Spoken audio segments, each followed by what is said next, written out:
Not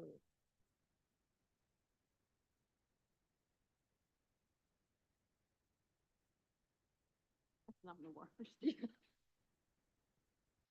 Wow. I know. Hysterical.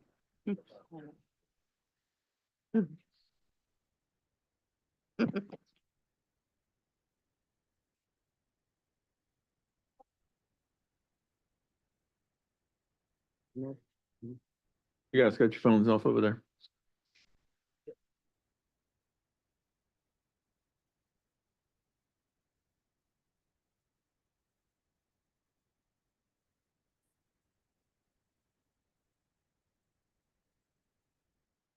Welcome tonight to the Graham City Council meeting for January 14th, 2025. If you will, please bow your heads. Lord, thank you for today. Thank you for all that you give us. Thank you for guiding our hands in the business of the city. Thank you for keeping us safe, keeping our families safe and healthy. May you look over us, advise us, guide us. We ask this in Jesus' name. Amen. Amen. If you'll please stand for the Pledge of Allegiance. Allegiance to the flag of the United States of America and to the republic for which it stands, one nation, under God, indivisible, with liberty and justice for all. Oh, yeah, I already said that. I'd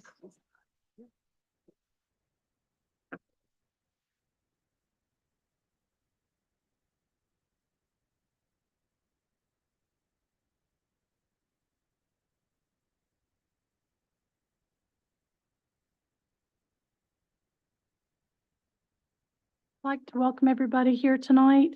Would like to bring Emma Griffin from Graham Recreation and Parks Department to come forward to talk about the 9/11 commemorative 5K event. Good evening. I would like to welcome Chief Tommy Cole and Captain Jason Moore from the Graham Fire Department, as well as Ken Wasley with Children of Fallen Heroes. This past September, we held our 4th annual 9/11 commemorative 5K event. It was one of our most attended years thus far.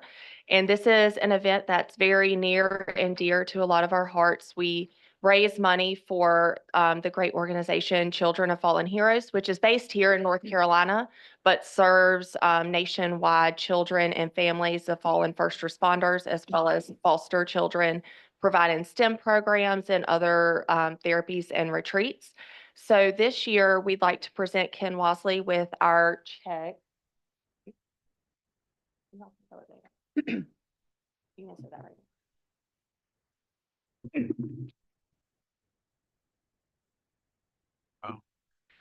This year, we were able to raise $4,035.88 to be able to donate to Children of Fallen Heroes.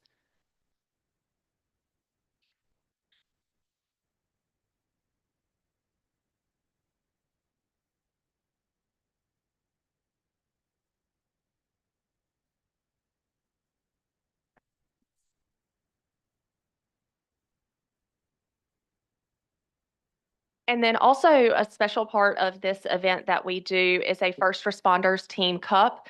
We have various departments and agencies sign up as a team. Any different first responder agencies can register, and we'd like to present this year's Team Cup. So if we can welcome some of the guys from the Graham Fire Department who either participated in running or being there that day to help in personnel. It takes all hands on deck with this event. We have the police department as well as the recreation and fire departments to do so. So this year, for the 4th year in a row, the Graham Fire Department was our winners of the First Responders Team Cup.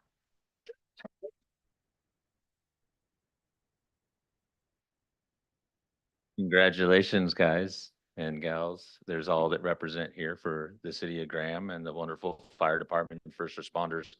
I'd like to say thank you to the city of Graham, Emma, the Graham, with the recreation, parks and rec, and everybody that's involved. This is a wonderful, wonderful thing, and it's close to our hearts. And we will make sure that we honor them with the 82 acres that we are now clearing out to build a 73,000 square foot retreat and STEM education center for the children of fallen heroes. Thank y'all. Let me present this.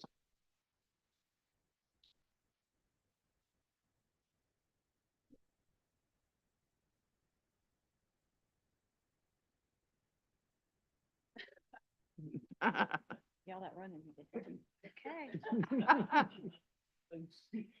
Awesome. Job, guys. Thank you.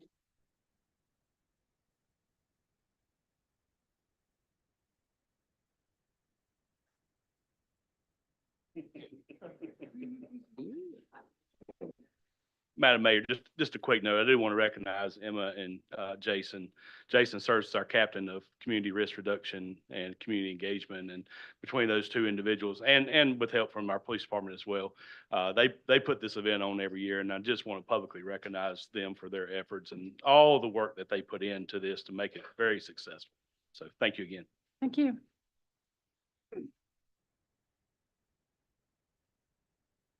Appreciate the effort that you guys make to support veterans. We have 2 veterans on the city council.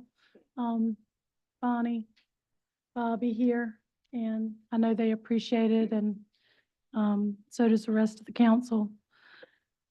Going on to the consent agenda, A, to approve December 10th, 2024 city council meeting and December 16th, 2024 special meeting minutes. B, to approve a request for the ACC Run Hartson 5K Run Walk event, which will occur beyond campus on March 15th, 2025 from 7 a.m. to 10:30 a.m. and to close a small portion of Jimmy Kerr Road pending NCDOT approval. C, to approve a budget amendment in the amount of $25,000 and federal drug forfeiture revenue to the federal account balance for use. D, to approve a budget amendment in the amount of $103,607 for additional Powell bill funds. E, to approve a budget amendment in the amount of $17,279 in insurance proceeds revenue due to pump damages and to increase the wastewater capital outlay equipment budget by $17,279. F, to approve tax releases for $458.04 in tax refunds for $5,516.49. Is there any questions that the council has on any of these consent agenda items? Is anyone here from the public that has questions about any of these consent agenda items? Hearing none, do I Madam- hear a motion to approve or deny the consent agenda? Madam Mayor, I make a motion that we approve the consent agenda as written. I have a motion and a second. All in favor? Aye. All opposed? Motion carries. Next on the agenda is public hearings. The rezoning of 6.27 acres off Ivy Road and East Gilbert Street. A public hearing has been scheduled to consider rezoning 6.27 acres of property from R18 low density residential to C-R additional residential to construct 29 townhomes located off Ivy Road and East Gilbert Street. Planning Board recommended approval 5-0 with conditions. I'd like to address Assistant City Manager Aaron Holland to also read off what those conditions are. All right, thank you, Mayor. And I'm going to run through the summary real quick. I know that the applicant is here. They have a presentation that they would like to do. And I know some of the presentation is to show an updated site plan, which would show the conditions that have been provided to council with some small tweaks. This is a request to rezone 6.27 acres of property from R18 to CR, which is like conditional residential, for the purpose of constructing 29 townhomes. The site plans to have private roadways and connect to water and sewer through the existing utilities surrounding the property. The property is fully inside of the suburban residential future land use zone. The future land use plan mentions the principal uses in this zone are predominantly detached single-family homes, and that new neighborhoods may include a range of duplexes, townhomes, and small-scale multi-family dwellings of 12 units or less. The development falls in around 4.62 dwelling units per acre, which meets the appropriate density in the suburban residential land use zone which has a 3 to 6 dwelling units per acre threshold. The site plans to have one entrance into the development on Ivy Road, as comments from NCDOT during the TRC review suggested that there be no driveway connection on the East Gilbert side due to distance requirements and potential traffic impacts. The applicant has requested some conditions with the development that can be found on the site plan and on the owner's conditions sheet, which has been provided in your packet. Outside of these conditions, all aspects of the RMF zoning district are being met.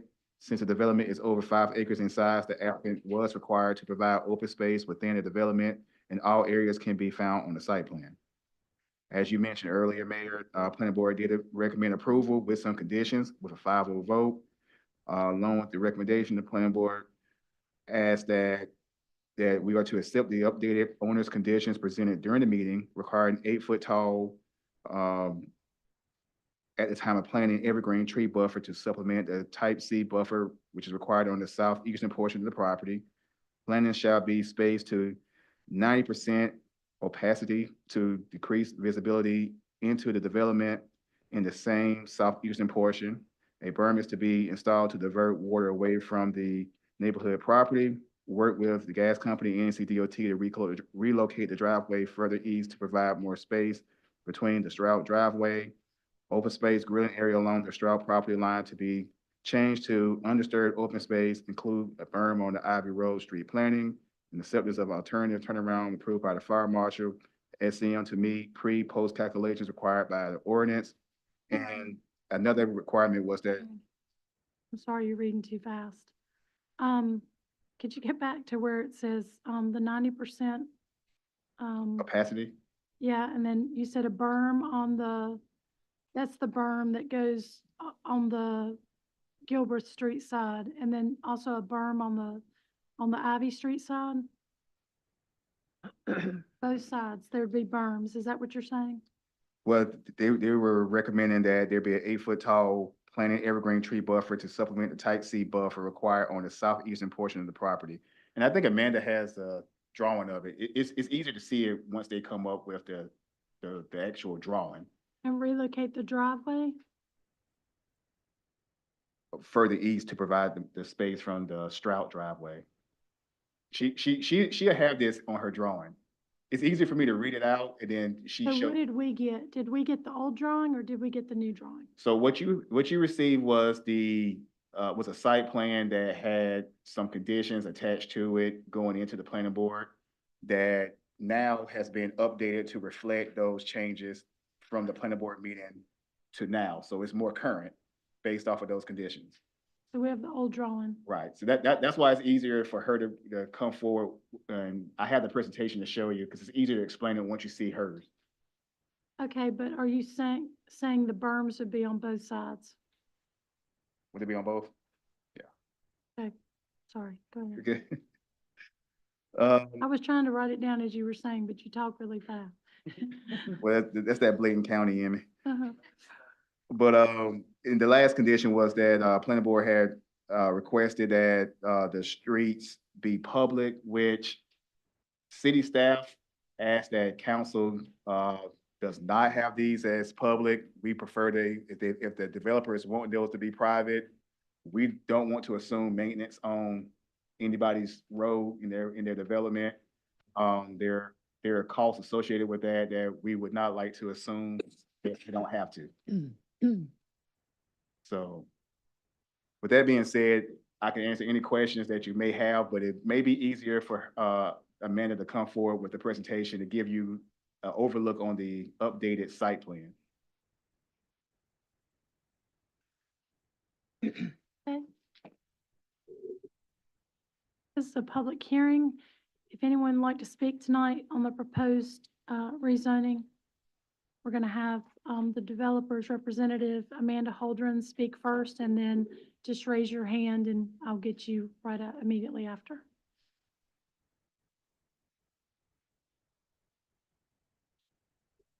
Thank you, Madam Mayor. Good evening, council. Nice to see you all again, and thank you for your time tonight. Thank you, Mr. Holland, for presenting that as best as possible.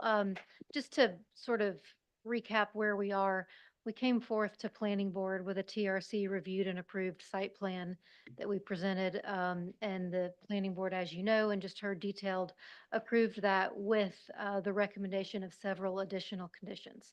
The applicant is amenable to those conditions. So what I'm going to talk through tonight is a version of the site plan that shows how that's assimilated into the plan. So if you choose to also want to use those conditions, you can see and, have seen those in real space, if you'd like to go forward with their same recommendations.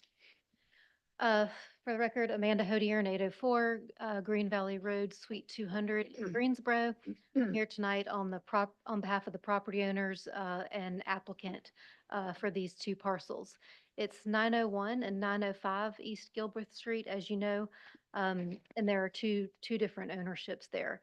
The 901 parcel is already owned by my client, the would-be developer of this, Unlimited Reload LLC.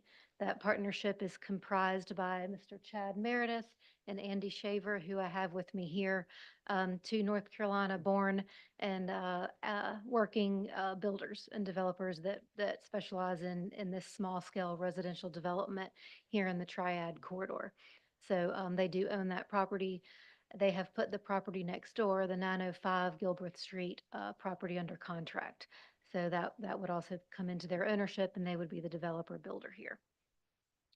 So if we could go to the next slide, please. Just to summarize the request, we've gone over the addresses. The total acreage is 6.27 acres. It's currently zoned R18. Proposed zoning is conditional residential, which, as you know, that means site plan specificity.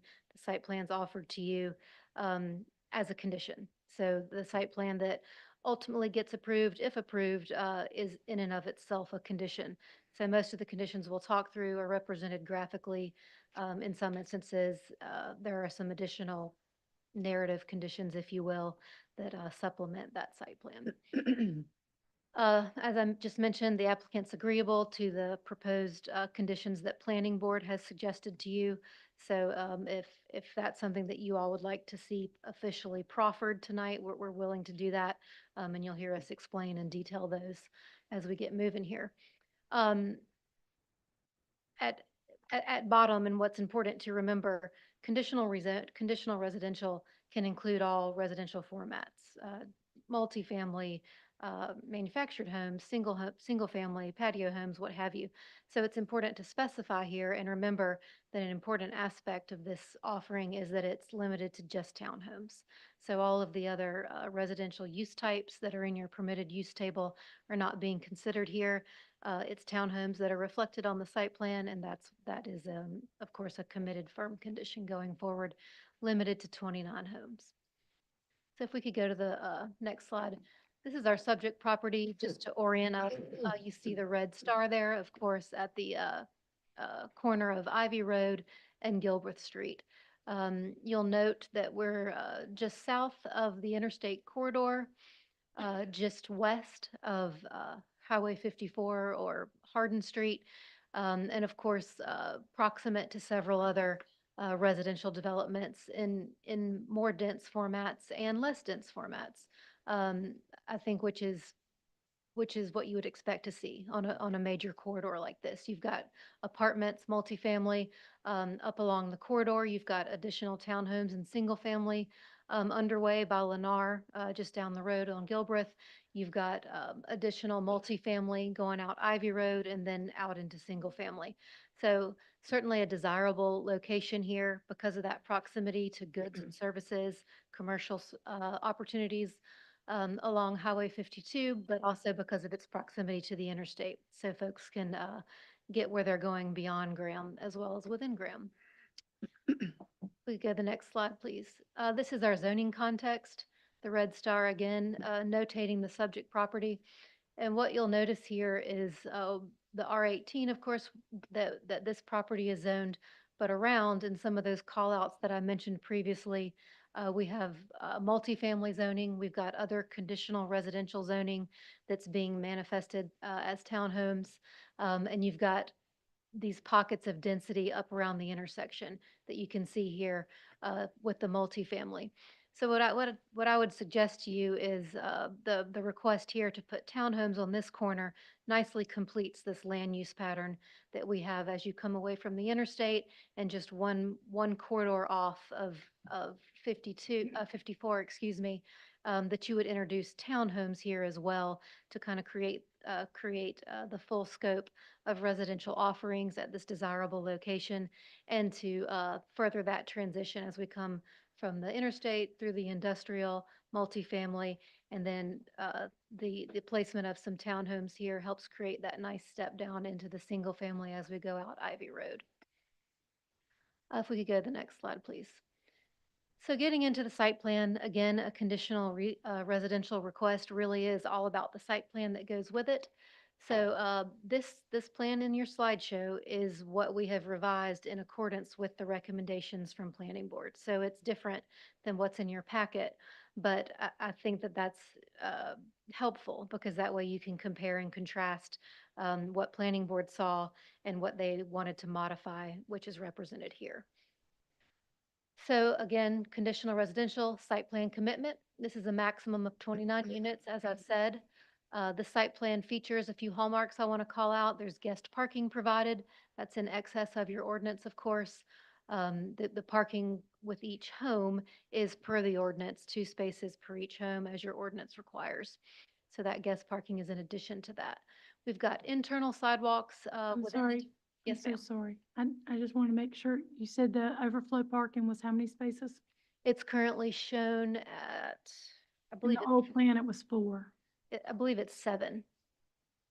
And the planning board plan that they saw was 7 as well. Is it 6 or 7, Frank?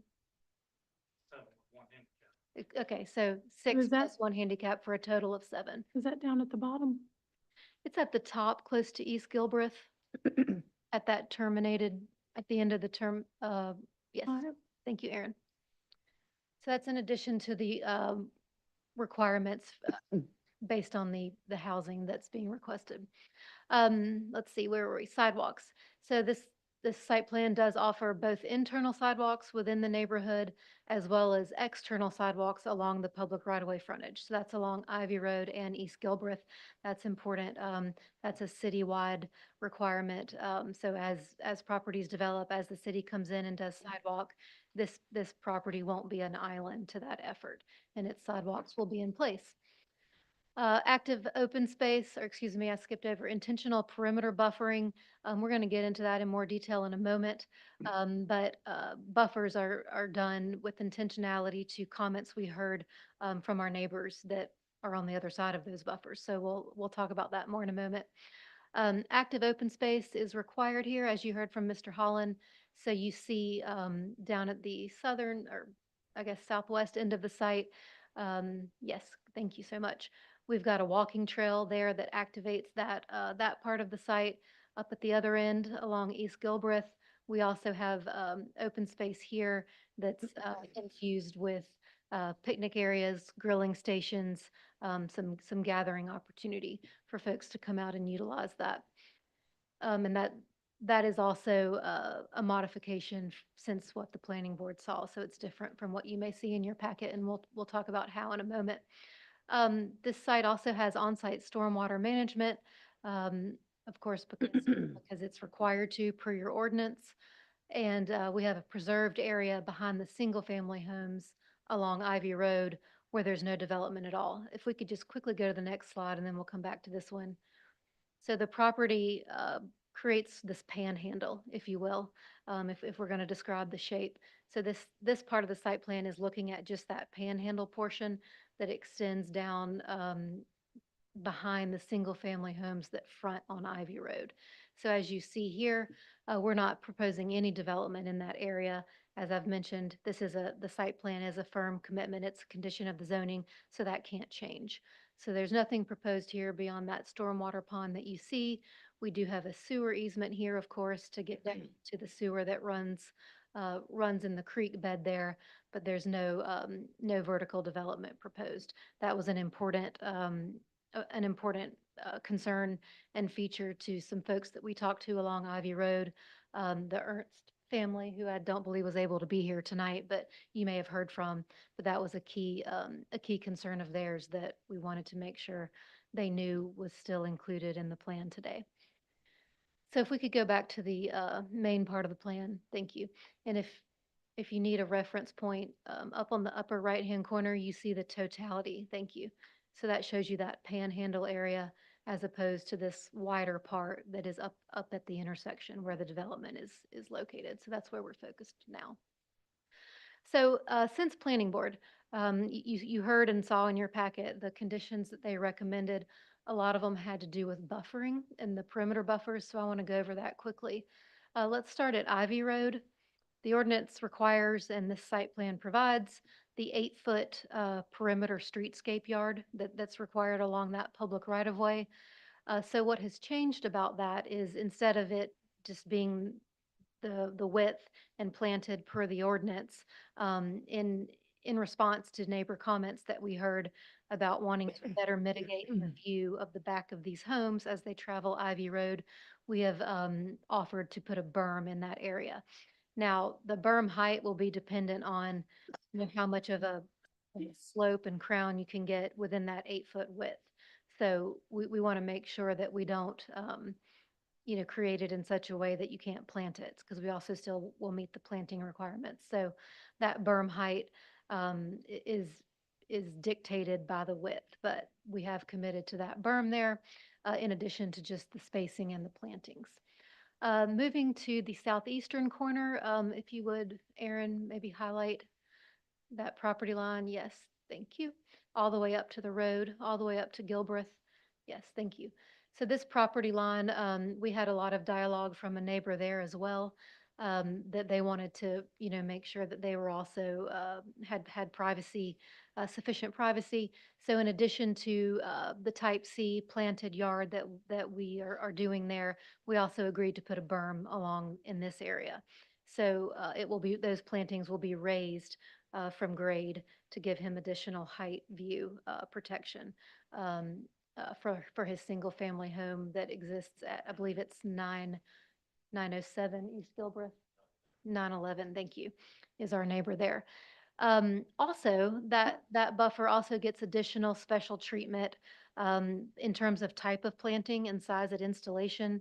The concern there and the objective was to ensure that it was an evergreen buffer planted to create maximum opacity, so that you wouldn't be subject to, the way different shrubbery or canopy trees may leave holes or may be more see-through at certain times of the year.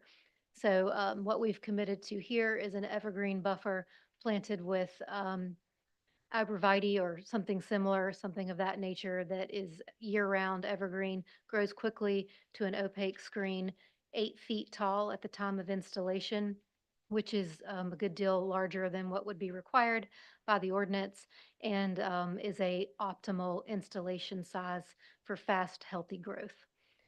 They'll be planted at a spacing and ratio such that they grow together and create that full opacity without gaps. So that was done and is offered in keeping with that discussion and recommendation of the planning board to meet that goal. So just to summarize, that southeastern buffer, whereas it was a type C 20-foot wide buffer per the ordinance, it's now been enhanced to include the berm, the evergreen plantings planted at a installation height and a spacing ratio that achieves a faster and better opacity than what is required under the ordinance. Moving next to our property line, it's at the end of Ivy Road, the southwestern end of Ivy Road on the other side of the driveway.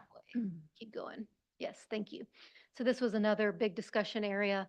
At our last meeting, Mr. and Mrs. Strout were present. I don't see them tonight, but they own the home next door at 828 Ivy Road. So the discussion there, we've already offered a buffer there, type D, with an opaque fence. But we talked a lot at Planning Board about how there are some nice mature trees that exist adjacent to their property, but on this property's within this property's boundary. So previously we had that area, that triangle, if you will, that's formed by, you know, the back of or the townhomes and the driveway. Thank you. That triangle, if you will. Previously, that was more active open space. That's where we had the picnic tables and the grilling stations. So we had, you know, been intentional about making sure we didn't have townhomes or any vertical improvements in that location. But what we ended up doing at the recommendation of the planning board was we've now labeled that as an undisturbed area because they did have nice vegetation there, and it seemed like they wanted to keep it. So rather than replacing that with new vegetation and active open space, we're now going to keep that as passive open space, undisturbed, but for the fence that is detailed here. So that commitment for an opaque fence will remain, but everything else would stay undisturbed in that area. And that's what necessitated the moving of the grilling stations and picnic tables up to the open space at the north end of the site along East Gilbreth. So that's where that component has been moved to. Let's see. We did, at the request of Planning Board, we did go ahead and denote that these streets would be offered as public right-of-way. We are amenable to the wisdom of the council on that. If you would prefer that they remain private, that's fine. The width and profile of them is going to be the same either way. So, you know, if you say keep them private, that's not going to change the cross section that you see there. We just won't, you know, we'll just keep them private. So that's entirely, you know, we're good with the council's wisdom on that one. If we could go to next slide, please, and then the following slide. So additional zoning conditions, this is just to clarify and better narrate some conditions that perhaps aren't visually shown. The internal setbacks, this is on the sketch plan, but just to reiterate, these are internal. So that means the actual townhomes within the property. This has nothing to do with the perimeter buffers that I just described. So this is in addition to that. There'll be a front setback of 20 feet, a rear setback of 15 feet, and side setbacks of 5 feet. So what that means is 20 feet from the public right-of-way or the private drive as platted, depending on how you want those roads to be. In the rear, it would be 15 feet from the start of those perimeter buffers that we talked about. And then on the side, wherever there's a side unit, they would have a 5-foot buffer before a property line. In reality, that 5-foot side yard is sort of insignificant because everywhere where you have a side yard, it's open, adjacent to open space. So you really get a greater spacing, which we can go back and look at. Perimeter buffers, you've heard a lot of detail and specificity about those. So here I just wanted to emphasize and commit in verbal form, the perimeter buffers shall be required as shown and detailed on that preliminary sketch plan that I just walked through with you. So everything that I just detailed to you is written and notated on that sketch plan. So if that's the pleasure of the council and if this is favorably approved, then that's what would be required. No planting shall be required within the gas easement, and that's just because that's not allowed, of course. So we want to be consistent with that requirement of the easement and the gas company. This is number 4 is direct from planning board recommendation. The property owner and applicant shall work with the gas company and NCDOT to adjust the access drive or public road driveway location as far east as possible, meaning closer to Gilbreth, farther away from the 828 property, to provide as much distance as possible from the existing driveway that I'm sorry, I've said 828. It's 821 Ivy Road that's adjacent to us. So to create as much distance there as possible. So the intent behind this condition and the discussion at planning board was obviously that driveway location ultimately is at the discretion and approval of NCDOT. Also at play here is how much the gas company will let us have a drive apron that sort of clips the corner of their easement as it touches the public right of way. So understanding that those conversations will be ongoing and get more detailed and nuanced should this project be able to proceed to construction drawings, this condition was meant to memorialize that commitment to get that as far away as possible, but also to understand that ultimately that's that's an NCDOT and gas company dictated item. So that's why it's worded that way. Conditions 5 and 6 are already required per your ordinance and technical process, but just to be consistent with planning board's recommendations, I'm including them here if you all feel that that redundancy is necessary. Alternative turnaround, as shown on the preliminary sketch plan, of course, requires fire marshal approval. And by the way, that has been granted through the TRC process, so he has seen that and it's been approved. And then, of course, stormwater management shall meet all requirements of the city ordinance, which, is required anyway. But we, of course, want to acknowledge that since it was mentioned at planning board. Let's see if we can go to the next slide. Looking at our comprehensive plan guidance for the area, which is always an important part of your analysis. Your future land use plan designation here is suburban residential. So pleased that this request is right in keeping with that designation. Hallmarks of the suburban residential category in your plan are that it be compact, that it's walkable, that it creates diversity, meaning of housing types and land use formats within that residential requirement, that it's connected, and that it gives a way for residents to be proximate to their daily needs. We talked about that at the top of the presentation, that it places residents where they can easily get to what they need to do in terms of daily goods and services. We talked about how this project does that by its location close to that commercial corridor and close to the interstate. It also states that the appropriate density in this category is 3 to 6 units per acre. So coming in at just over 4 units per acre, this request is squarely within that guidance. So completely consistent with those objectives. At a more granular level, looking at some of your policies in your comprehensive plan, 5.1.1 calls for housing variety. This just means creating as many different types of housing formats, opportunities, and ways for folks to be a resident in Graham. So we talked about how there's a lot of multifamily at this intersection. There's single family around. So we feel like the offering of townhomes here completes that variety, and that adds to that diversity that is a hallmark of your suburban residential category. Policy 2.2.1 emphasizes focused development, and what that means is making use of existing infrastructure. So we know we have water and sewer here, so how do we best make use of that so that we're not constantly sprawling and having to extend those infrastructure networks further and further out into areas where it makes sense, where larger format residential uses may be more fitting because of that lack of sewer and water infrastructure. Here, that's not the case. We have the infrastructure. Your comprehensive plan says, let's use it where we've got it. So this request does that. 4.3.1 for land use patterns, again, talks about making good use of land use patterns that make sense within those existing networks and infrastructure opportunities. 5.2.1 for a diverse neighborhood, creating multiple ways for people to live in desirable parts of the city. We've talked about that. If we go to the next slide, please. These are just illustrative building elevations just to show the vision and help bring to life what the thought is here from my clients. This is, I think, what's commonly called the modern farmhouse aesthetic. We like this for this location. It's a higher end look.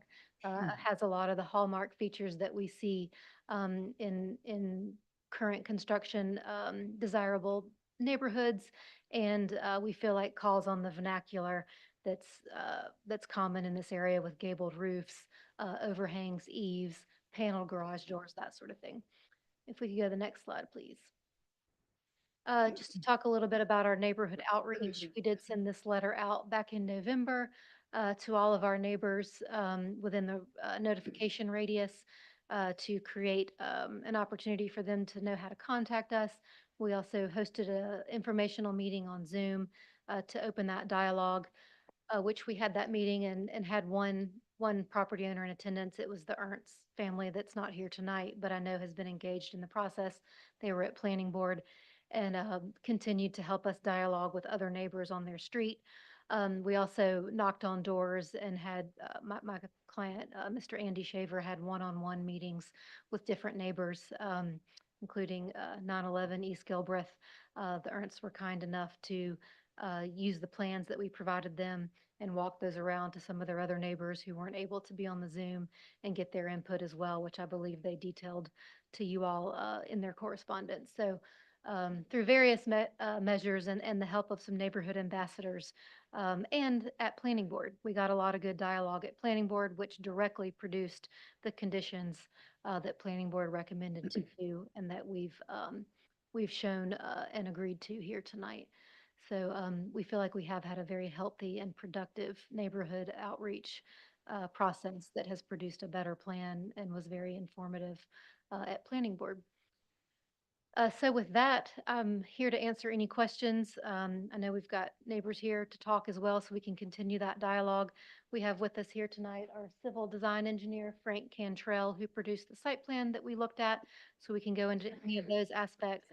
And of course, Chad and Andy are here as the would-be developers and builders, so we can talk to them as well.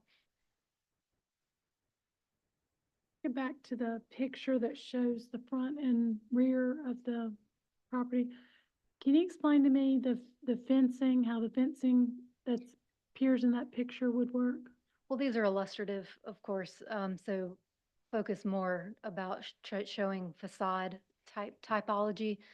But I guess if that's something that the neighborhood wanted to do, then that would be a common element since townhomes are platted directly down and really don't have, their own yards per se. But if that's something that the neighborhood was interested in. Well, I was interested in seeing what will the rear of those properties look like the second picture, because that's, in this particular situation, the front, internally.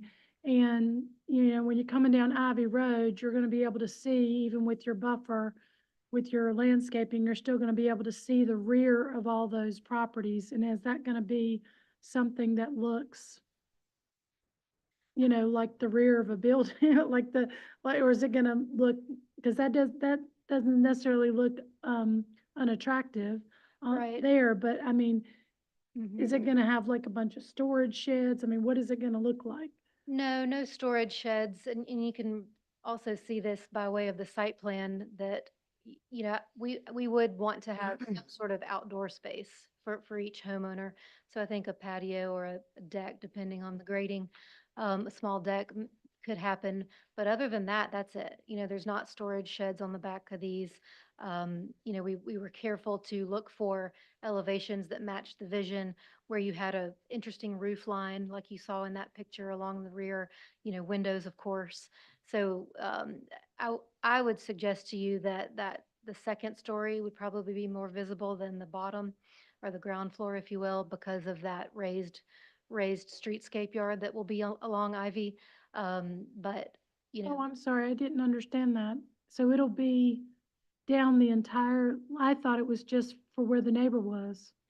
no, ma'am. So if maybe Aaron can help me here. So you see, there's a triangle at the very corner. If we start at the Mhm. intersection, that white triangle, that's public right of way. Go up to the other corner, sorry. Start at the intersection of Gilbert. So that's public right of way. We can't do anything about that. But then as you come to the property, we've got open space there. And then as you track down Ivy, yep, that entire green line that you see, that is that streetscape buffer yard that I talked about, that's 8 feet wide, planted and raised on the berm. How high is it raised? I think Frank could better estimate that based on what would the appropriate slope would be within 8 feet, but it would be as high as it could be given that 8 foot dimension. And I can let him better opine about how that would best go. But the idea there and the reason that that was done by the planning board was because of exactly what you're saying, to create more protection of the view along Ivy Road and mitigate that. I'll also say that as a HOA community, of course, they'll, we've got the buffer yard that we talked about, and then you see all of that space. There's a 15-foot setback that I talked about that is the next thing that joins the buffer. So there's nothing there. So you've got more distance from Ivy Road that helps create, a lessened chance of this being very visible from that corridor. And then you've got the units that don't start till even further up. So all of that area that's not a platted unit is common area, which means it's controlled and enforced by the HOA and subject to HOA rules, which will say things like, what you can have in your backyard, won't allow a bunch of stacked up junk back there that would be visible from the road. So, I would submit to you that these HOA managed and controlled communities are the best candidates for this type of setup, because at least the backyards are controlled by one agent enforcing that, rather than, whatever we all as individuals may want to do in our backyards. Okay, and, the berms, do you have when the berms would be installed? Would that be in the first initial, like, would that be one of the first things that gets put in? Because in the past, not blaming future developers, but we learn from our past mistakes, right? So in the past, developers have disturbed the natural land formations quite a bit and caused flooding on neighbors. And they had calls for berms, but they said, oh, well, we're going to put the berm in. It's like, but the neighbor's flooding right now. So it's like the berm needs to be, needs to be taken into consideration. At the timing needs to be taken into consideration if the purpose was to prevent flooding. Yes, I'm glad you mentioned that. I talked about it from a privacy standpoint, but the other big discussion point was the water drainage issue that our neighbor is currently experiencing at 9/11. And so the berm is also applied for that reason. So thank you for reminding me about that important point. So the berm is going to be created and constructed by way of, the balancing of the site that has to occur, as the initial construction step. So balancing the site, meaning, creating that level ground pursuant to the grading and topography plan. So as excess dirt is created through that process, which is the first thing that happens on a site, then it will be placed in the berms. So I can let Frank speak more to more detailed construction sequencing, but because we are planning on generating that dirt ourselves, and the best sometimes promise is one that is self-interested. So we need a place to put that dirt to be able to Right. continue with construction, and that place is the berms. So yes, it will happen early. Okay, and then, if there's my concern, and Aaron, can you like zoom in? Because when I said 4 parking spots, I'm looking at the plan, at least on the computer, even on the revision. I only count 1, 2, 3, 4, and then the handicap space. There's 2 on the other end. Mayor. Yeah, if 2 you on the can, bottom end, there's 7 total. right, thank you, right there. Okay, so, okay. And I understand, is there some rule that says that one of those have to be a handicap parking spot? Because, I mean, logically speaking, I'm sorry, I have a lot of common sense, but the reason I say that is because wouldn't you want the person that's handicapped to park in front of their house, Well, not down below? well, remember, this is in excess of that. So they have Underst- their 2 spaces completely exclusive to their home. Yeah, I think I the just point she's don't making think. is I- no one that's handicapped is gonna park down Right. there and have to And walk It's like a. all that it's like distance. a- Is It's what, like a wasted yeah, space. yeah. I guess I'm sorry, I'm there- obviously not understanding what y'all are saying. If you're, why wouldn't you just park at your house, in your driveway or in your garage? That's what we're saying. Well, They that's would. so why have a handicap spot is Why what have she's a saying. handicap spot Unless there? it's required by Oh, I law see. that I- one of those be I think it's handicapped. because these are outside of the required spaces that go with the homes. So So is they're there, then, is they're there a then public spaces, and all public parking lots require a handicap spot, I believe. But if It they're- becomes a public parking lot at that point because it doesn't go with any of Even the if homes. the roads are private, is it a public parking lot? It's still a public parking lot. I mean, I don't know. I'm just asking. It 'cause I sounds don't like our know. engineer has I- some light he can shed on this.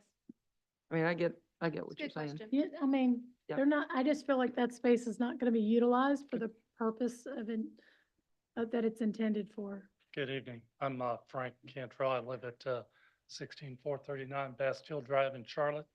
I'm the civil engineer for this project. And actually, that handicap spot there is not particularly for visitors. It's there specifically for the mail kiosk that's there. So that's where the centralized mailbox is at, right there in front of that handicap spot. So then that's your way of keeping anyone from parking there? Is that what you're saying? So the no, mail that's- truck can park there or what? I No, don't that's for the understand. handicap. So To is check that their the mail. That's so handicap- they can get out, check their mail. I see. Okay. Gotcha.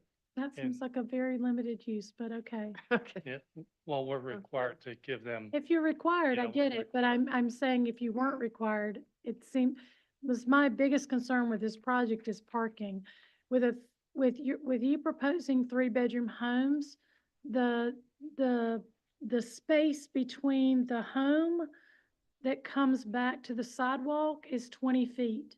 And an average car is 16 feet long, 6 feet wide. The width does not accommodate 2 cars in the driveway that I could see without you being on the grass, the little small piece of grass that you have, or your neighbor's property. And if you don't have storage sheds in the back, I can certainly envision that a lot of people will be using their garages for storage. I mean, you got a lawnmower, clothes, or whatever it is that you store in your typical storage sheds, you'd be putting that in your garage, and some people don't use their garages for cars, but the roadway being only 26 feet wide, I mean, I don't think it's out of the realm of possibility for 3-bedroom homes to have 4 cars. You know, somebody, mom, dad, 2 children, that could possibly be driving. And if you have that all along that way, I mean, that's 20-some cars in the street. I just don't know that the density there, and the width of the internal street could accommodate that many cars, and certainly not on both sides. We have another project that we've encountered the same issue with previously. We want to work with developers, but I'm just genuinely telling you, like, we have had a lot of complaints. I had asked Aaron so that I could show you a visual of this, just show you what, these are people that have bought in a community of townhomes, and this is what they've complained to us about. So you have the sidewalks there, but they can't walk their dog or walk down the sidewalk or use the sidewalks because everybody is they're parking their car to the garage, in front of the garage, and then they're parking another car after that. Aaron's gonna get to it here in a second. These are all pictures from Riley Meadows. So you can't even get down the street. Certainly a trash truck can't.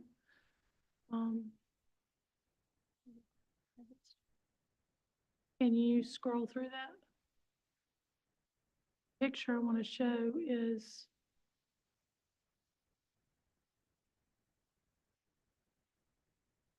no, not that one.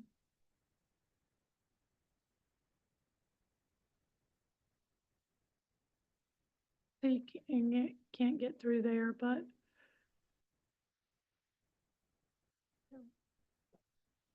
you gotten to it yet? No.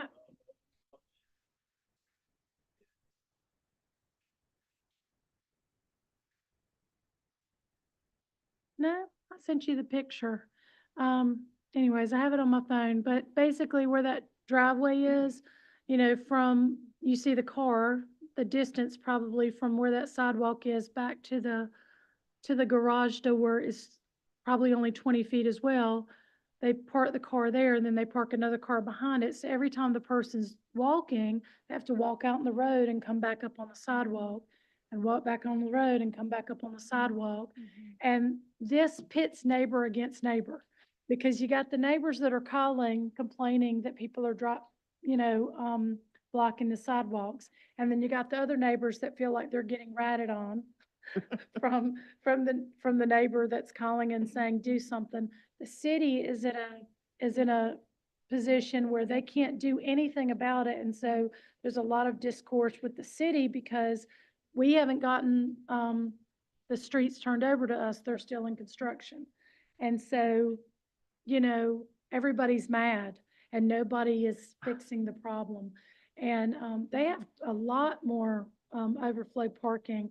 And it's quite a bit of overflow parking. And I drove down there and it's completely full. I'm asking, is there a way, you're the engineer or the builder, sir? I'm the engineer. The engineer, is there a way that you can push, do you have enough room to push the homes back to where you can put two cars in the driveway, behind each other and not block the sidewalk? While he's thinking about that, thank you for that feedback. I hear what you're saying, and obviously it's based on an experience that y'all are dealing with now. I think it's unfortunate that, to have a site plan that fully meets both the parking requirements and the public street right of way, which is 31 feet, by the way, back of curb to back of curb. So, to meet both of those requirements and then in excess of that, have overflow parking. And then it sounds like now we need to further adjust beyond that, very defined goalpost that's in the ordinance.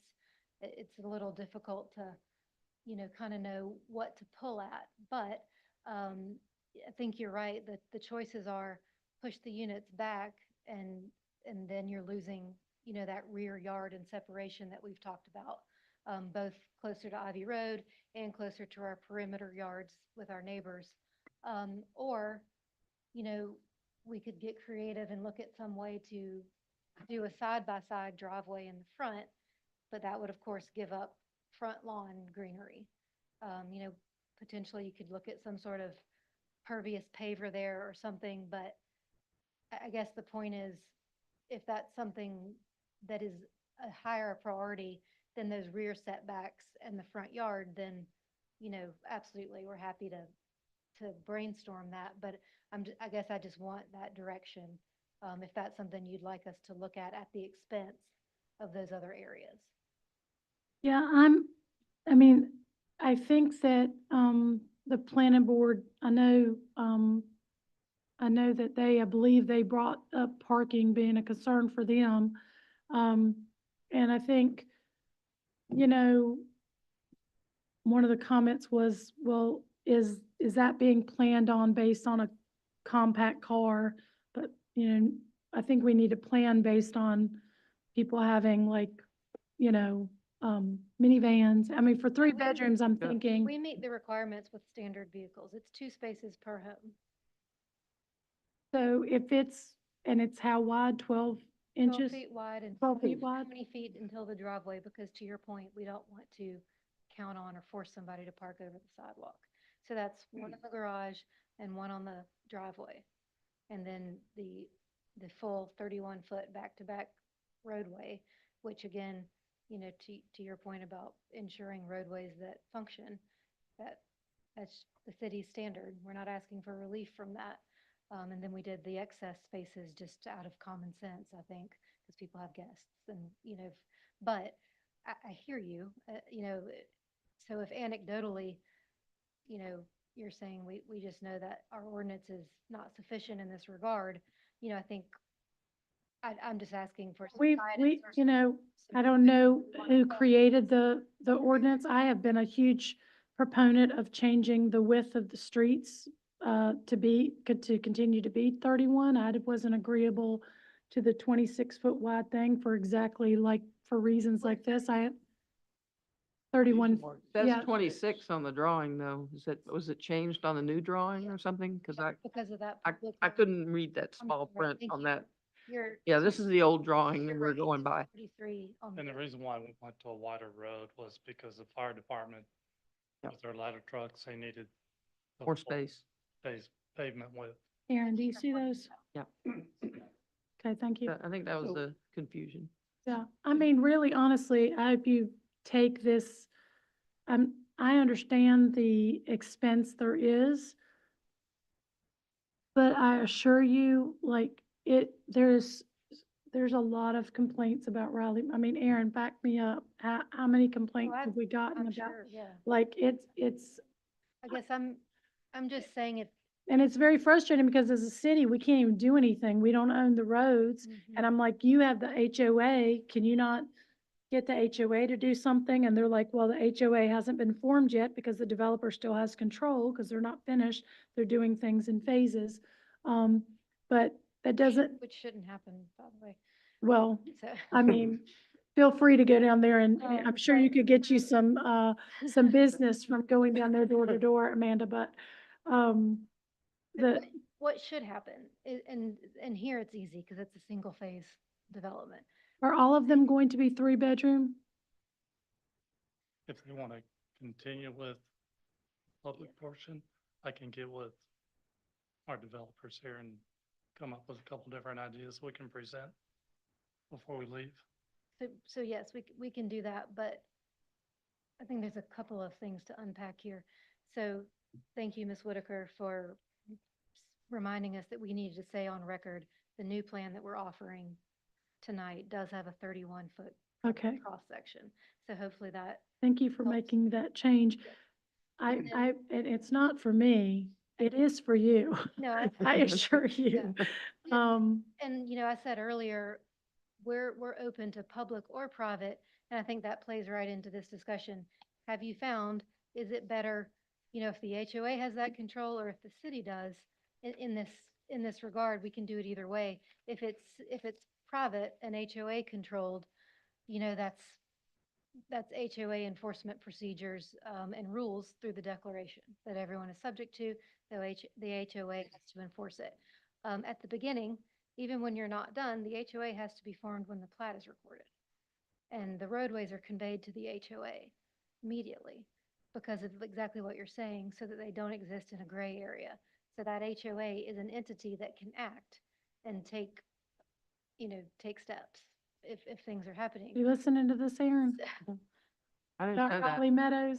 I thought that the,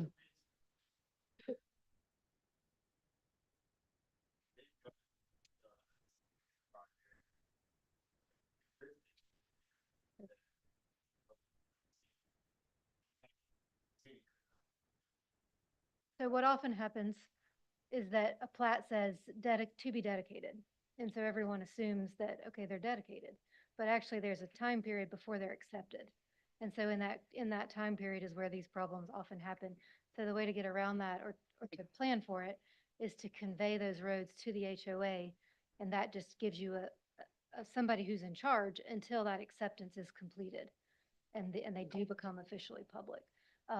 You know, so if the concern is that we want them to be private, but we're not sure that really works, I think it can when done correctly. But if you'd rather, you know, have them public, we can do that too.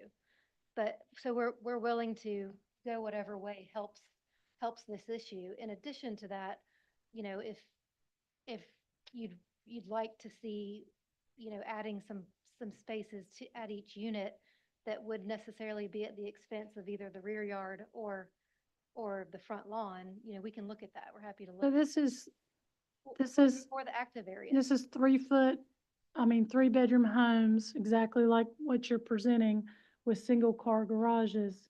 And Aaron, can you flip through those? I mean, the lady has a point. I mean, she's like, Yeah. I mean, keep going. Yeah. I mean, that one's even out in the road. Mhm. And it just looks like a parking lot. I mean, honestly, it's, and I know that's not what your desire is, but you see that they have overflow parking of how many spaces, Aaron? It's like 15 or something, right? At that postal, they have like a postal kiosk, they have about 15. that's all full, and then you see where where there was no houses, keep going the next picture. No, back up. No, go back up. The second, yeah, right there. You see, there's no houses there, and you see they're already parking all the way down. There's 4 cars parked down the street.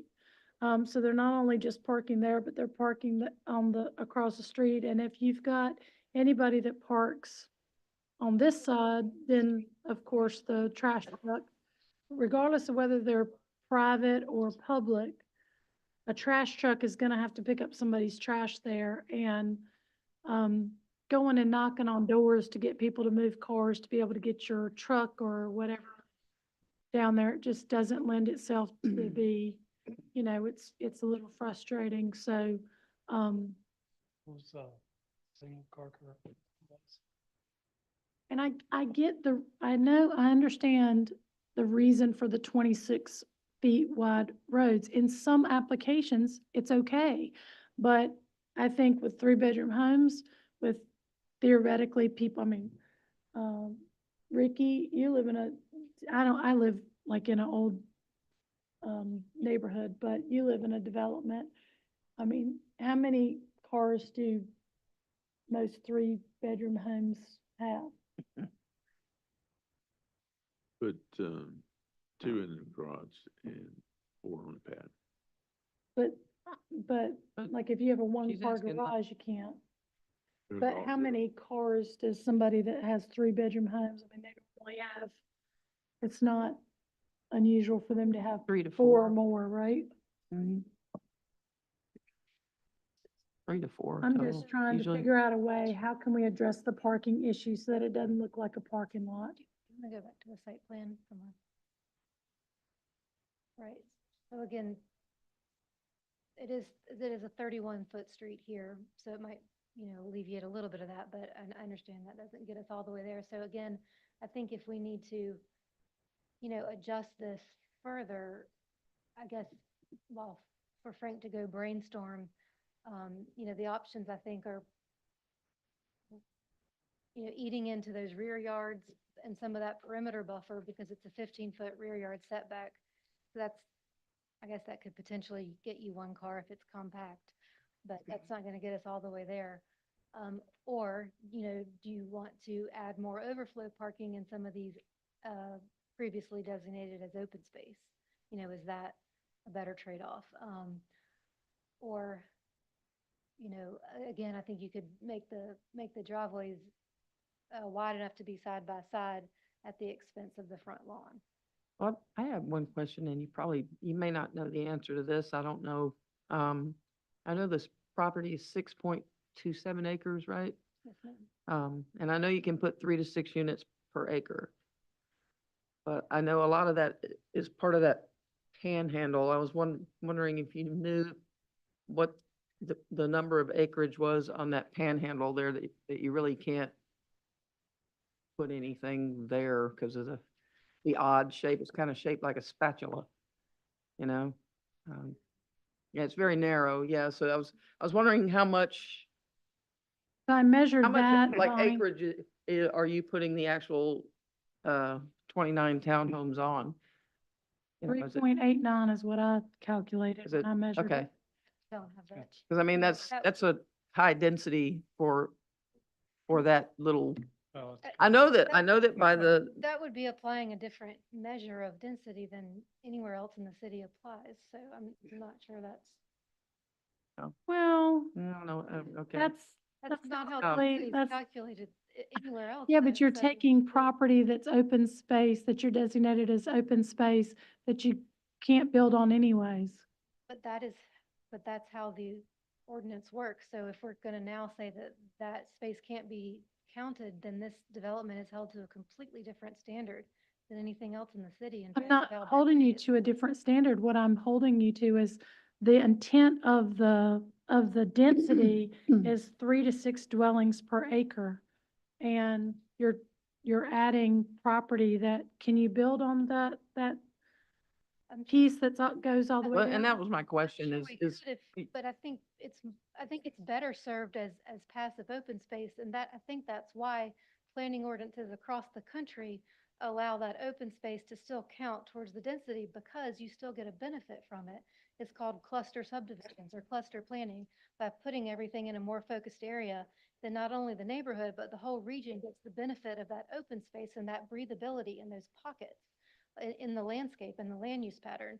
So density, massing or clustering is a tool that's been around for a long time because of that reason. And that's why, the density is not counted only to the area that it sits in, because there's still a benefit to the city, to the project, to the community, but for that open space.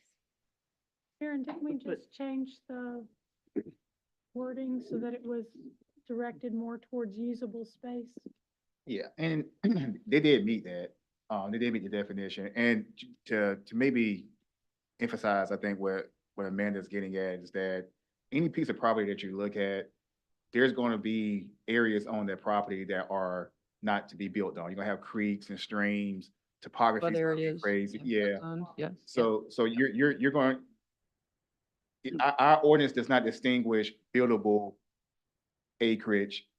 It's looking at the total of the acreage and Mhm. it does encompass areas that you wouldn't be able to build on anyway. So I think that's kind of what she was getting at earlier. And as far as say that property was the same width all the way down, staff, personally, we would have a tougher time if they were to spread it from the front to the back of the property, only because the cost of the maintenance of the roads to have a road run that long to cover that much area, it's pretty expensive for us to maintain if they were public. So we do tend to want them to be for sanitation purposes and the cost to repave those roads. We do want those to be closer together than spread from top to bottom on a piece of property, especially one of this size. And to If just I put a may. finer point on, ways that that open space can be a benefit to everyone. If we want to go back to the zoning, the property, thank you. You see, we have industrial property next to that panhandle on the interior, the south. Storage buildings? Yes, ma'am. So by keeping all of that undeveloped, we're creating a firm, committed, forever buffer in the rear yards of all those single-family homes along Ivy Road. Whereas, we could easily say, let's cut that part off and sell it to those guys. We can't use it. And then, it could be industrial all the way to their rear yard. So I think, by keeping it in the mix of this development, it creates benefits beyond. And speaking that's of the just one mix, example. in looking at all the paperwork that was submitted, what is the mix of townhomes you're gonna build? 1 bedroom, 2 bedroom, three bedroom?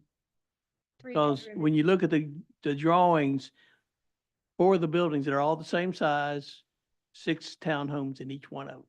And each one of them are the same size. So are we saying the square footage is gonna be the same, but one could be built to be a 1 bedroom or 2 bed? We- Yeah, how many, do you have an idea of the breakout for the 29 townhomes? How many are gonna be 1 bedroom? They're planned to all be 3-bedroom. 2, Three. 3, All are three. all of them? And again, I think it's important to emphasize that when we do this site plan zoning, we have to talk in maximums because you all should consider the full extent that it could ever be. So they can't ever choose to do a 4-bedroom, but they could decide, hey, 2 bedrooms are popular. Let's convert to that because that reduces intensity and impact. So, they could always change the plan, but for purposes of discussion and y'all's analysis, we should assume, and it's on the table, that they all be 3-bedroom.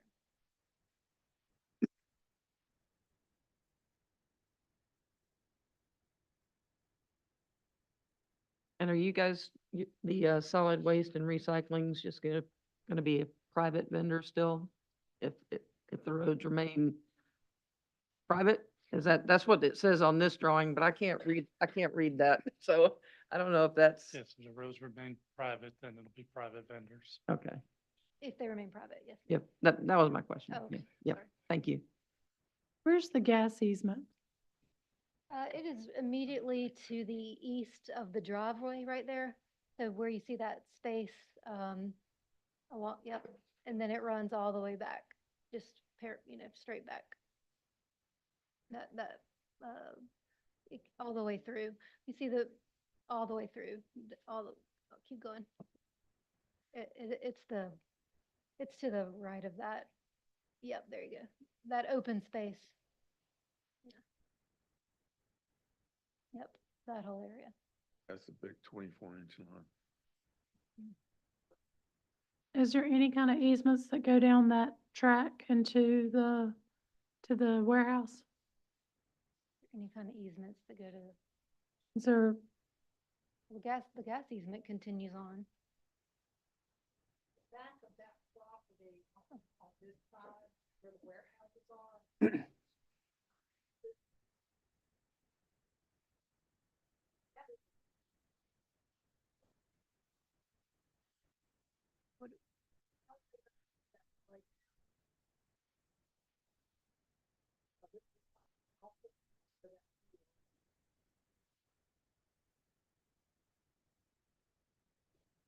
okay, We'll be happy to address that once it's been a formal public hearing. okay.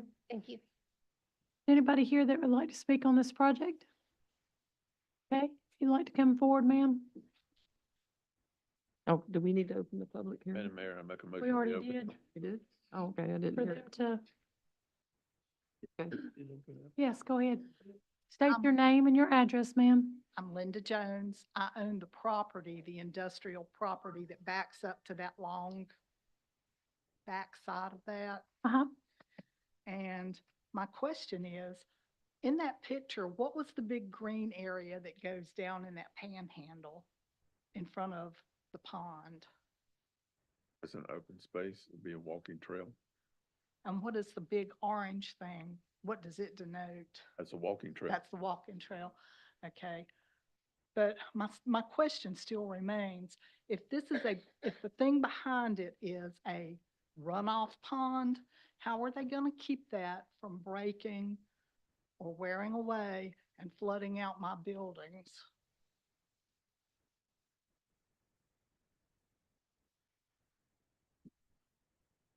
I'll have to get them to answer that question for you, but I certainly will ask them. Do you have flooding now?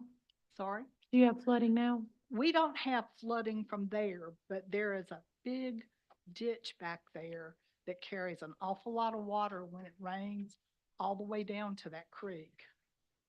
So there is a potential there, especially if they have something break loose from a rainwater pond. Okay, And what do they do? How do people control mosquitoes and stuff like that? I don't know.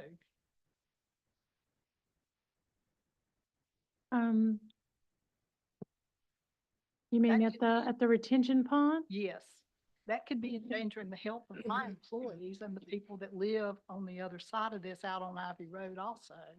Aaron, you want to address that?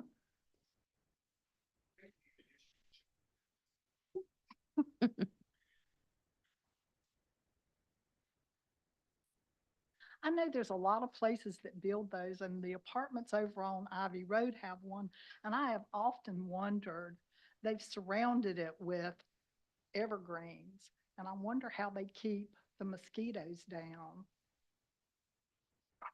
Well, I think that, people have complained a long time about, them, having mosquitoes and stuff, because you can't use any kind of, chemicals or anything like But that is to, that necessary? In our HOA, we treat our pond with a chemical. They come about every 3 months and they put tablets in the pond. And they treat the mosquitoes that way. Well, didn't you just say they couldn't do that? They can't put anything in it? good. They can, they They do. can? Okay.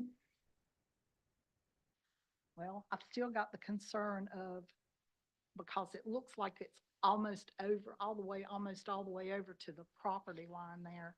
And I don't see how it's going to keep from eroding that away.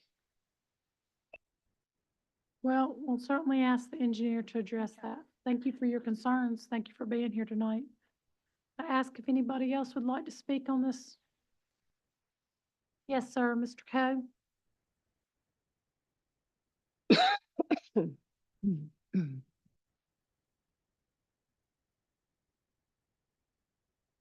Parson Code, 911 East Gilbert Street.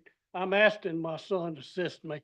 I have AMD in both eyes and I have a hearing problem, so. And I only got 3 minutes and they talk for 40. Okay. I got two important things that will affect me personally. One was the sewer is not connected to the sewer line on Gilbert Street. If it do, it would cause me problems. But they say they're not gonna hook there, so that problem should be eliminated. They're going the other way. The other thing is runoff. I hope I'm not talking too loud. I'm not sure. But anyway, from Ivy Road down to my property, 911, is downhill beside the road. All that water in front, in this front part here on Gilbert Street, runs down 901, 905 into my property. And then it goes up on my driveway into a state feed that goes to a natural drain. It floods my front yard out. That's not too big of a problem. I'm talking about heavy rain. I'm not talking about light rains. I'm talking about heavy rains. It floods my front yard out. It's a little bit inconvenient to have to wait the next day till it's all gone and unmow my yard. But that's not where the big problem is. The big problem is on my side facing this proposed lot here. It's standing in my backyard to the top at 901. I'm over 5 or 6 feet below it. So when it rains and the ground gets saturated, it comes down. And I've made little trenches and all that most of the time takes care of small rains. But large rains, it floods my yard and beside of my house and my back of my house and my basement. Now the only good thing about that water, it's clear. So it doesn't cause staining of my grass or my basement floor. It's clear water. So that runoff is the main thing that they say they're gonna put up a thing to divert that water. No, right now, 15 to 20% of that property is got housing on it. The other 80% is open ground and it soaks the water up. If they get this new in, the figures reverse. You'll have 20% or 15 that will absorb water, then the rest of it be cement and asphalt, and it don't absorb water. It's gonna all come my way. Now, they say they're gonna put up a berm to move it down. No. And then when it's being constructed and they tear them houses down, that's gonna be muddy water coming down. Now, and another thing, you're talking about the parking of them cars, they got a lot of more problems other than parking them cars. A 150 Ford pickup 4-door is over 20 feet long. And, and they ain't got enough. You got 2 parking spaces per house. If they got a kid that's got a car, that's 3 cars. And they only got 6 other spaces for visitors. And another thing, you may find this silly. They're 35-foot tall house, the building. I won't be able to see the sunset in the evenings.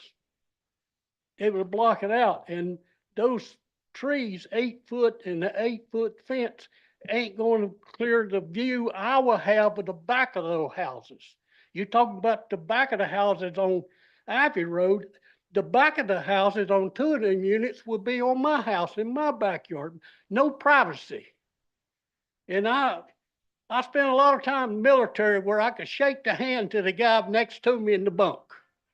And I've been there since 1966, and I don't think I ought to have that concentrated neighbors right there, right beside of my house now.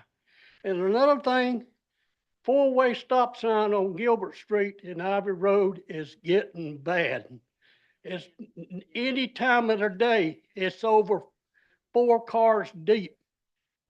Coming there, they're playing eeny, meeny, miny, mo, who's next? Now, another thing is from interstate to down to the sewer thing on Gilbert Street, look at the number of multiple housing units we have.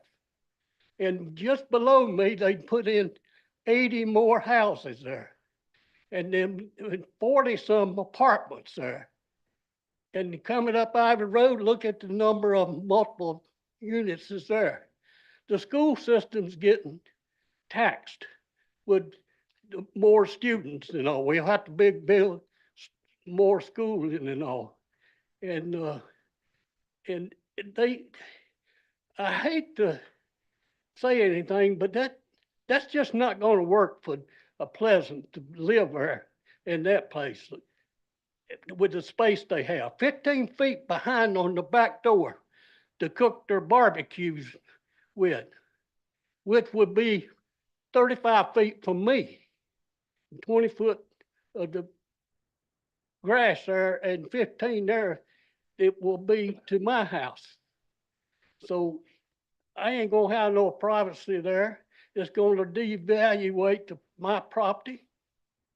And they are the nicest people that approached me on this. They are very nice, but you have to look at somebody that's been there in that neighborhood since '66. Then you put in 29 more units right there in less than, you was talking about 4 acres. No, they putting them houses on less than 3 acres. If you look at the map, they put the houses on less than 3 acres. So I oppose it. And yeah, To ask if they would be able to fence in their back. yeah, that was another thing I wanted to know on their backside of the house there, that 15 foot. Can they put up a private fence there? And if they do, even 4 foot, 5 foot to keep the little yap dog in, whatever, that's a fire hazard. The fire department can't service the back of them houses without pulling the hose from the front around. If they got fence in there, they'll have to climb over them fences to put out fires on the back of the house. So that's a fire hazard. Then the other hazard is there's a main propane feeder line through there that you got apartments on both sides. Now, hope nothing ever happens, but that's how close we are putting people right to that feeder line there. It's not safe. And I don't know, I'm not feeling too well tonight, I can't think, but you asked a lot of good questions, Ms. Talley. Thank you. You asked some real good questions about the parking and all. And I asked the planning board, and I sent word through you to ask these members to come park in my driveway and walk my land and see what I'm trying to explain. I don't know how well I'm explaining it. Because, but in those ditches and all, that I try to divert all that water, I dig them with a shovel. I'm 85 years old and that shovel is 65 years old. And we just can't work like we used to. So that's the main thing right there. And I think we got enough multiple housing on Gilbert Street and Ivy Road. Do we need more? How Based come on, we can't have it somewhere else? based on the concerns that you have, is there anything that the developer that could do other than the thing that you mentioned with, well, you don't want them to have a fence, is that correct? Ma'am, what did he say? Is there anything that they could do to alleviate any concerns that you have? One would be if they're allowed to divide the back areas to try to, with the intent that each property owner would have a private back patio, that's going to encourage dogs and other things to be kept there in that limited space. And he'd rather it be open to the point of the berm, the separation with the Yeah. plantings of the large trees that's gonna act as a blind. He was concerned about if they were able to add partitions between the properties, that it would encourage dogs and Well, other nuisances. and the fire department can't get around there dragging the hose, climbing over 5 or 6 foot fences. If it's a fire on the backside of the house. And that's where most of the fires start, is on the backside of the house. I know my daughter's house burnt down because the barbecue grill burned it down from the back. So, But and another thing, and it's like say the privacy part.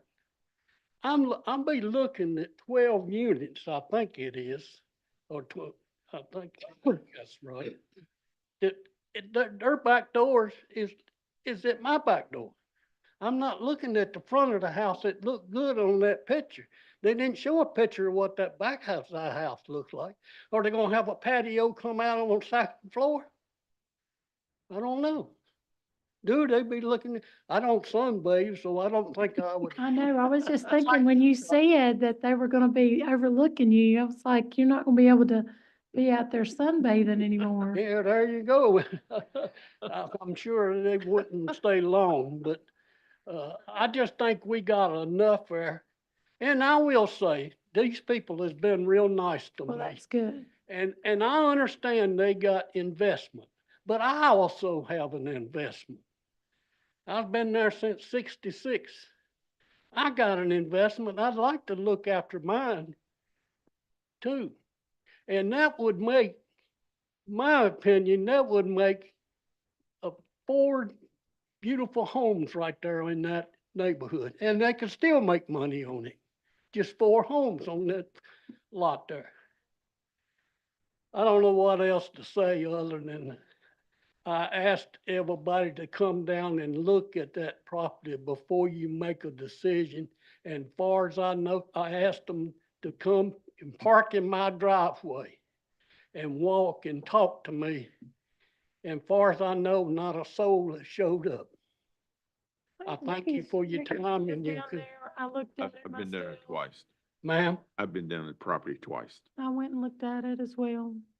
what did he say? They- I don't hear The you. 2 of them said they'd been to look at the property. You have, Other people did you went. knock on my door? No. Okay, that's the best way I can explain it. Up here, I can't because I'm not a speaker. Plus, I'm not well tonight. I'm sick. I got problems. But that's the only way you can really see the problem. And when I pump out my basement, I mean, that's an old house and I know it ain't gonna hold, the foundation ain't gonna hold everything back. But I think it's gonna be worse. In my opinion, it will be worse, regardless what they do up there with that property. Thank you for your time.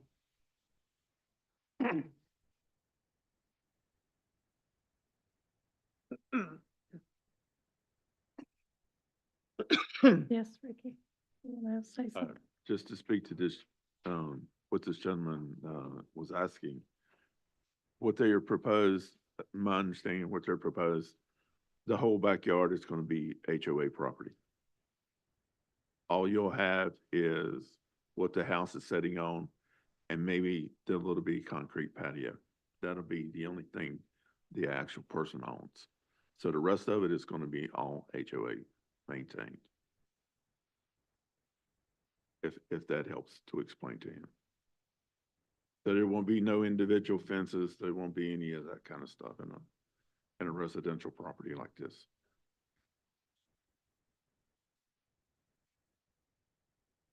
Okay. But- Is there anyone else that would like to speak on this project? Yes, sir. Come on up.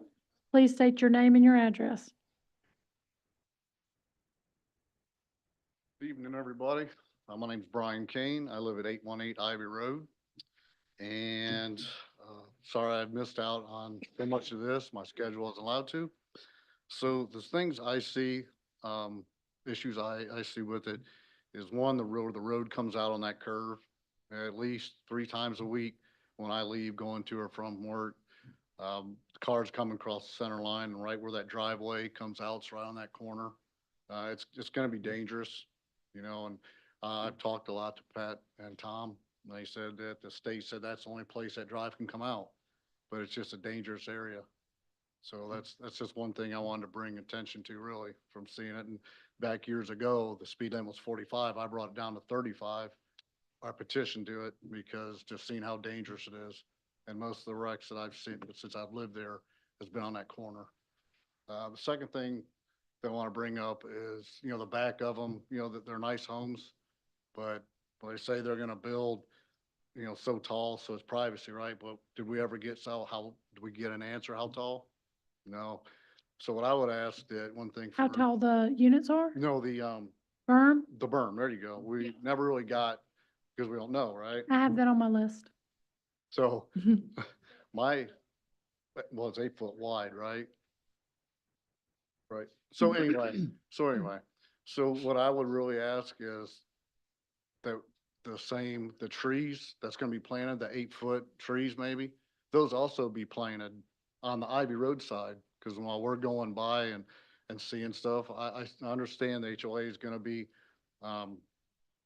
yes, sir. They They are. are planting them on the They're- Ivy Road That, that side. whole berm that they're putting down Ivy Road will have plantings on top of It'll have the 8 foot, okay, cause I only heard from the neighbor that, the neighbor there, so that's a good thing. And the, question about parking, that's very good points. I have a crew cab truck bed and it's 20 feet. So, and it will stick out in the sidewalks. My, girlfriend's sister has a place in Mebane. And when it's the holidays or whatever like that, you can't go down through the streets because it's narrow, and everything you brought up is exactly right. It's 100% right. So I just want to be able to come and just express these couple of things. I do have something from Pat and Tom that they could not make it here tonight, but they asked that, I give this to y'all so you Can could. I ask you a question? real Yes, Is your concern the density of the number of homes, or tell me where you are in relation to this project? where do I live? Mhm. I live across the street and to the left, say. Okay, Yep. all right, and, It looks like the- a pizza shaped property. If you see it. okay.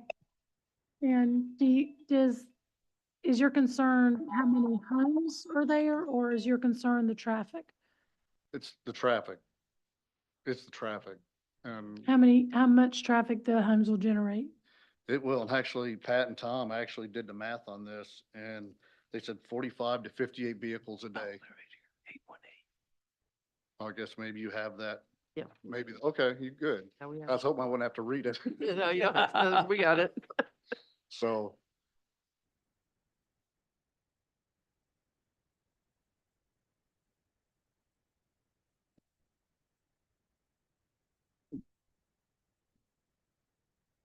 So when they're calculating that based on how many cars per home? Probably three. Then another question I have, if the turnarounds for fire required by the fire truck So that's only 1.5 cars. per unit, Because three would be 87 cars, something like that. Yeah, just 1.5. I mean, you're gonna have more than 1.5 trips per day right? Actually, two, if somebody goes to work and comes home, with only one car. yeah. So, yeah, I mean, I will say that when I, got on the council many years ago, when somebody was saying they were putting in townhomes, it's been years and years ago, and they were like, this new, they had a traffic study done, and they were saying this new, development, which wasn't that large, it was certainly less than 100 units.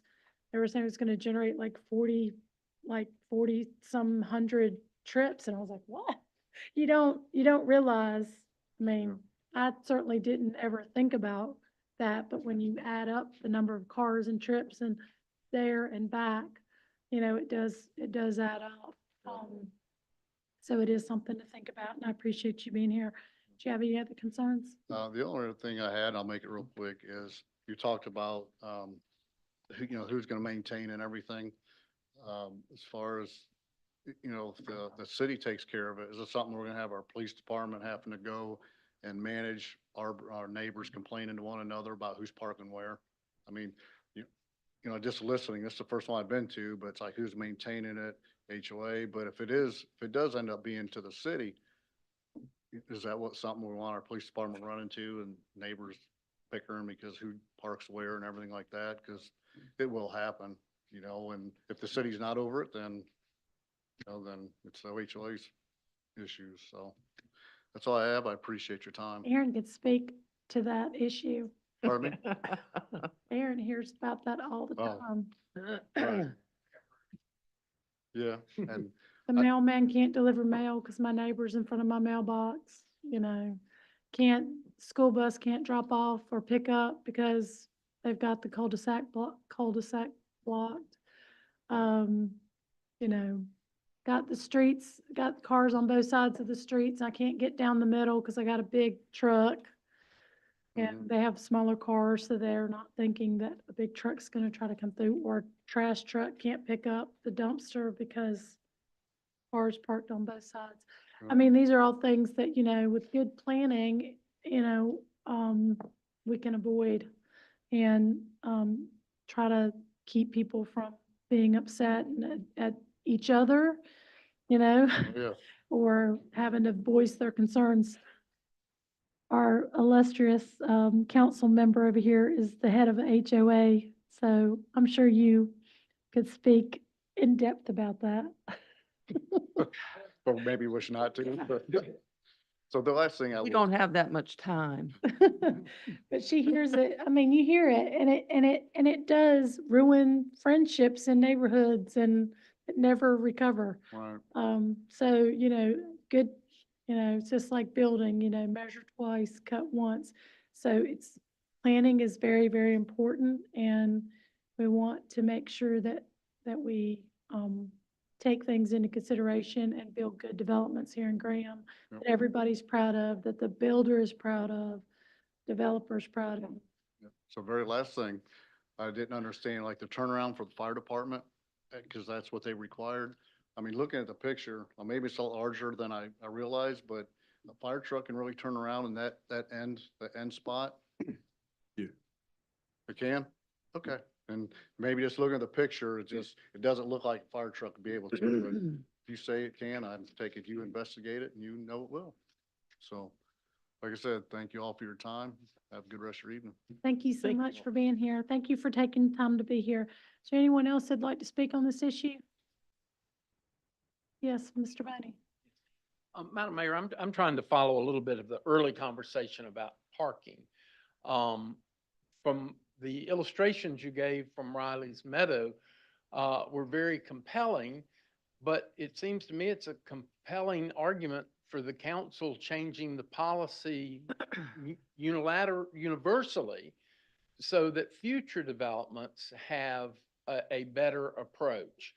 But I don't quite understand how you can single out this development to do something because of another development's problems. I guess my underlying question on the examples that you used is Riley's Meadow going to be a public streets or private streets? All right. And again, the illustrations, as I think you showed, were mostly one-car garages with at least with two cars parked out in front, one of which hangs over the sidewalk. Mhm. Looks to me like the city needs to reconsider its standards for one-car garage houses and or townhouses. But like I say, broadly, not just picking on one. Nobody's picking on them. I'm just saying that, you know, a previous, I didn't vote for Raleigh Meadows. So, you know, I had concerns about the density there as well. When you try to cluster people that close together, I mean, it's just like in apartment complexes. I mean, look at the apartment complexes on 54. That parking lot versus, you know, what's being proposed here, just having a very small at the end parking spot. It's just not enough, in my opinion, there's not enough parking. And we experienced that by the example I used with Riley Meadows is, one that says, hey, this is a perfect example where this doesn't work. And, if we need to address that on a larger scale going forward, but it's, we certainly can, but no one's like, I'm not saying I voted for Raleigh Meadows and then not for this one. I'm not doing that. I'm saying I didn't vote for Raleigh Meadows either. I see what kind of issues have come from putting too dense housing in a small space and what that does, and it does pit neighbor against neighbor. But it's not really, Madam Mayor, it's not really a matter of density, is it? It's a question of the setbacks, I think.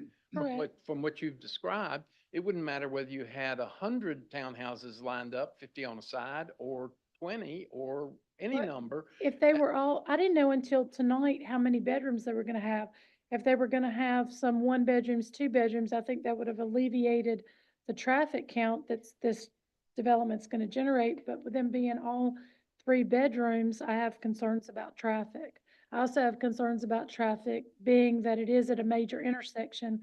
We plan for right now, but we also have to plan, make good decisions so that in the future, as traffic increases there, I mean, there's a reason why DOT doesn't let them come off there. The house that is existing, the 2 homes that are existing have driveways right there at that intersection. And I'm sure they feel very unsafe trying to get into traffic right at that intersection. But they're not gonna let, just because that's an existing condition, just like Riley Meadows is existing condition, DOT isn't gonna let them do that again with this development.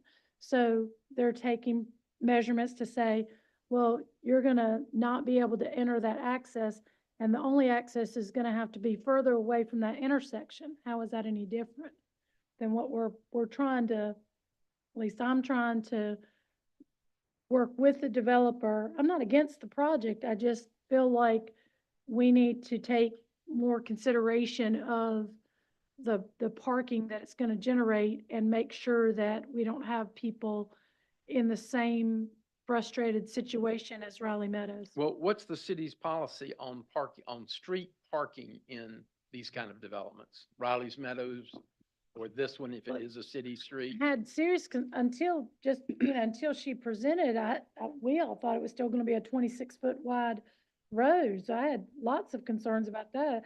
I think the developer has listened to the people and made quite a few concessions. I think that's great.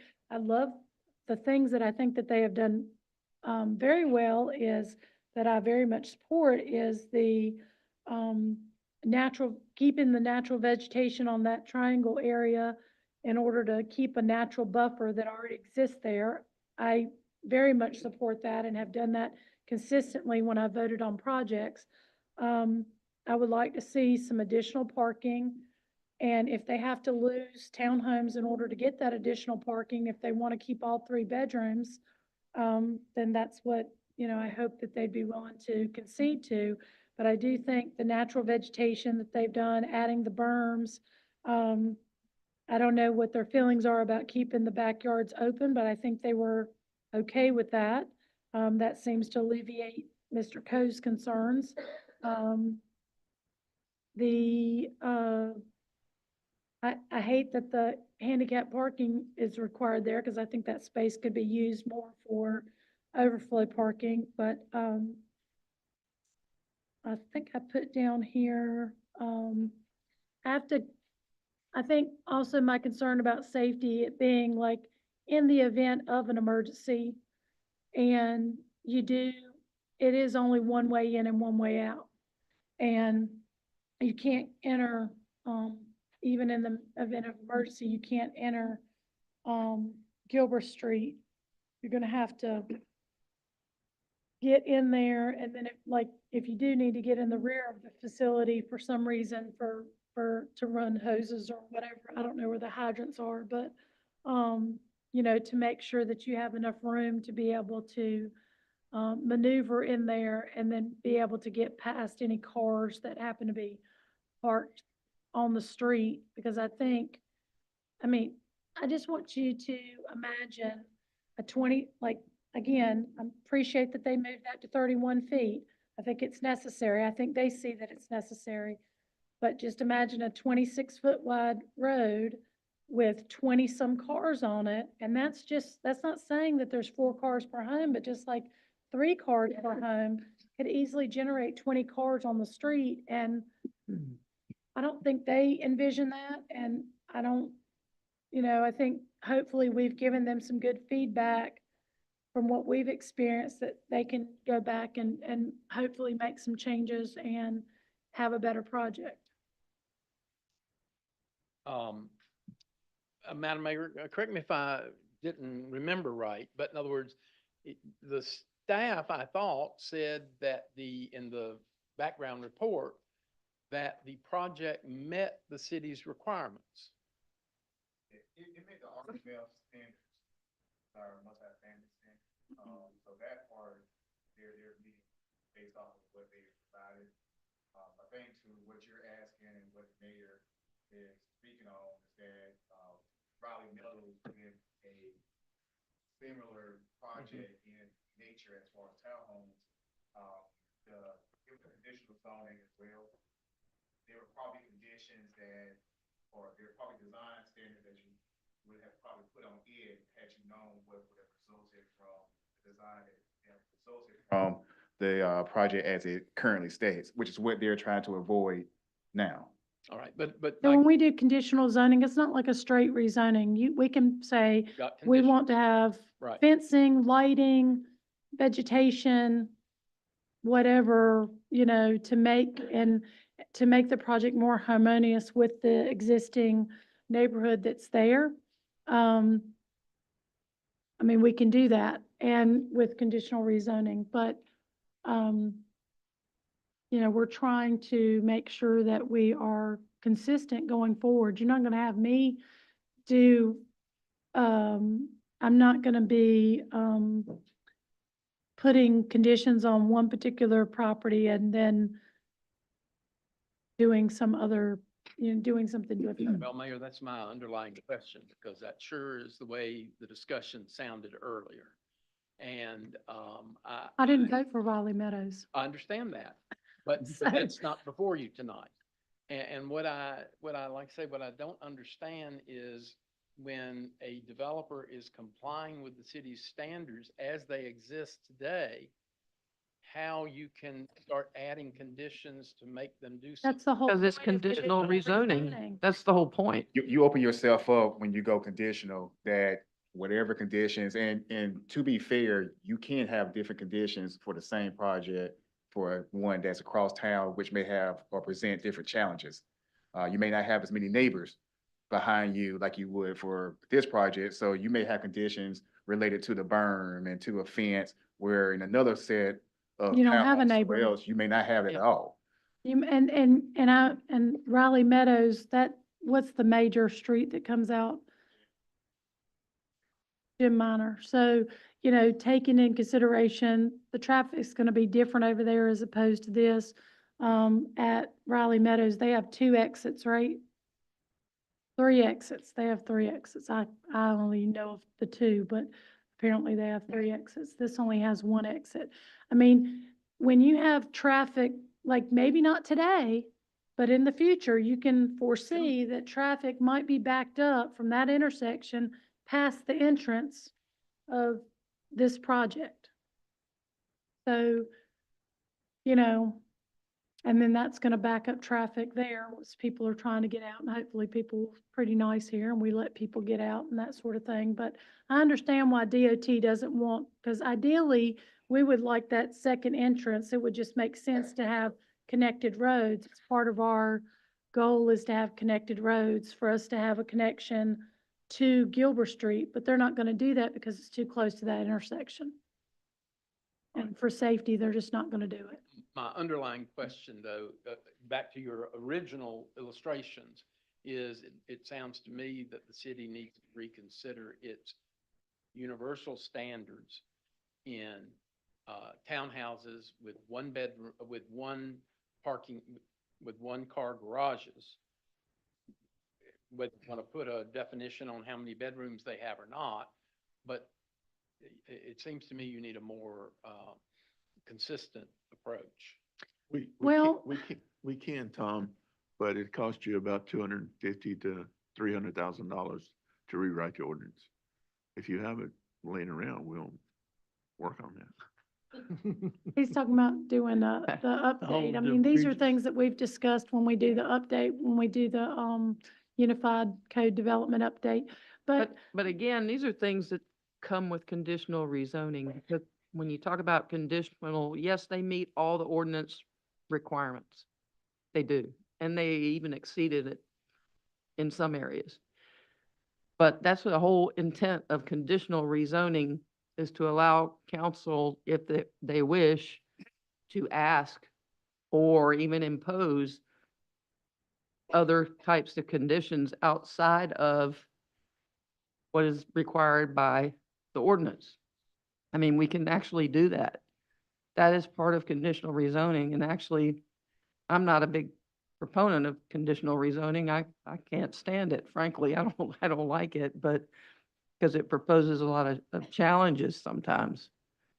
But that's the whole point of conditional rezoning. So, and you had asked earlier about the laws on the parking on the public streets and stuff in the city. And I believe, and Aaron, correct me if I'm wrong, on a public street, if you park a car over the sidewalk, you can get a ticket for that if it's a city sidewalk. You're not supposed to do that and block, because what happens is people are walking on the sidewalk, and then they have to go out in the street to go around your car or up in someone's Demonstration, you lawn. should. Right. So that is enforceable. Am I correct, sir? Yes, so just so you know, because you had asked the question earlier, so. just Thank you. because somebody passed something and didn't foresee, a previous council may have passed something in the past and didn't foresee the challenges that I think it would be more of a mistake to not understand those challenges and try to work with a developer to try to correct those things so that they also don't have those same issues moving forward. But, Yeah. Lessons I hope learned. I haven't given the impression that I'm against people trying to do this project. I feel like the amount of traffic that it's going to generate with 3-bedroom homes consistently through the whole development, there needs to be some concessions, in regards to the traffic and the safety that this particular project presents. Now, if this project was across town with no major intersection right there, there was plenty of space for overflow parking, all of these issues were addressed, I think that, what would be the issue? But I do think there's some concerns about traffic and safety. And I don't think that's any different than what I think members of the planning board had concerns about that as well. I believe one of the questions was whether there would be, somebody could park their car, behind it before they got to the street. And I think they were given the impression that they could, but with only 20 feet from the garage to the sidewalk, I don't think you can do that unless you had like European cars or something, I don't know, something that was not a typical 15-foot length car, I think is average for cars.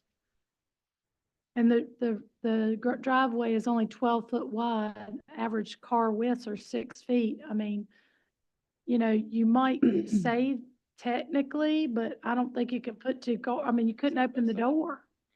So, I mean, could you put them on there?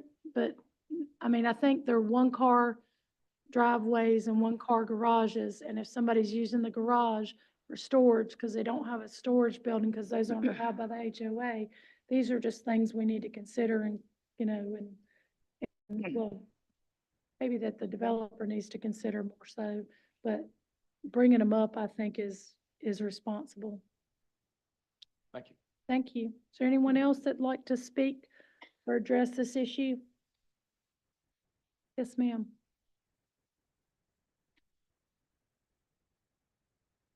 Charlene McKee at 717 Ivy Road.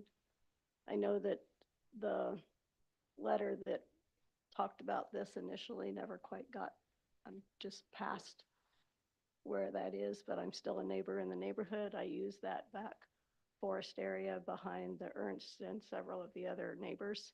I have seen that creek flood, and I've seen the water runoff come down as Ms. Jones was talking about, probably from her property, although I didn't know at the time that was where it was. It rushes down.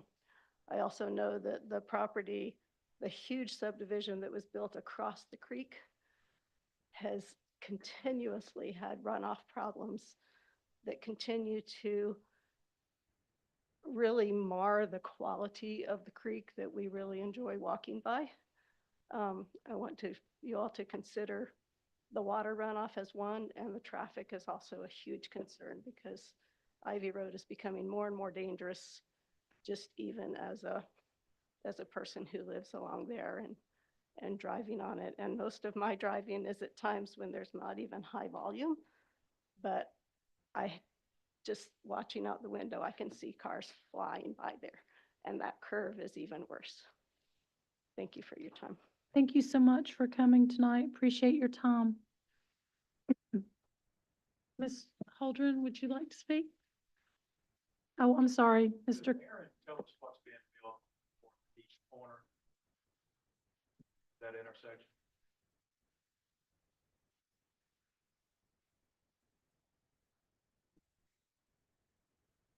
It's perpendicular. You're on the corner of Ivy and Gilbert across the intersection. Opposite corner's been Little cleared off. block, there's construction going on now. I think they're just, I'm not sure. Let me check and see if we have. Are we getting ready to do something?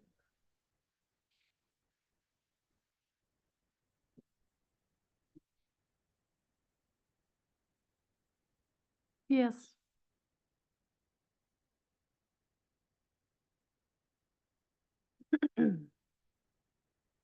Thank you for the opportunity to respond to some of that. So I want to get to some specific responses. I know some specific questions were asked, but I guess because you were kind enough to share kind of where you're at and what you're thinking, I want to speak to that just so we can all be efficient with our time here. I think it's important to remember and appreciate the fact that we thankfully don't have to,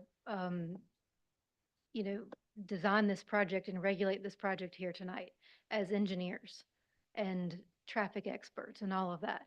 And I say that to remind us all that the project has been vetted and reviewed and gone through the rigors by experts, educated and employed to look at exactly these things.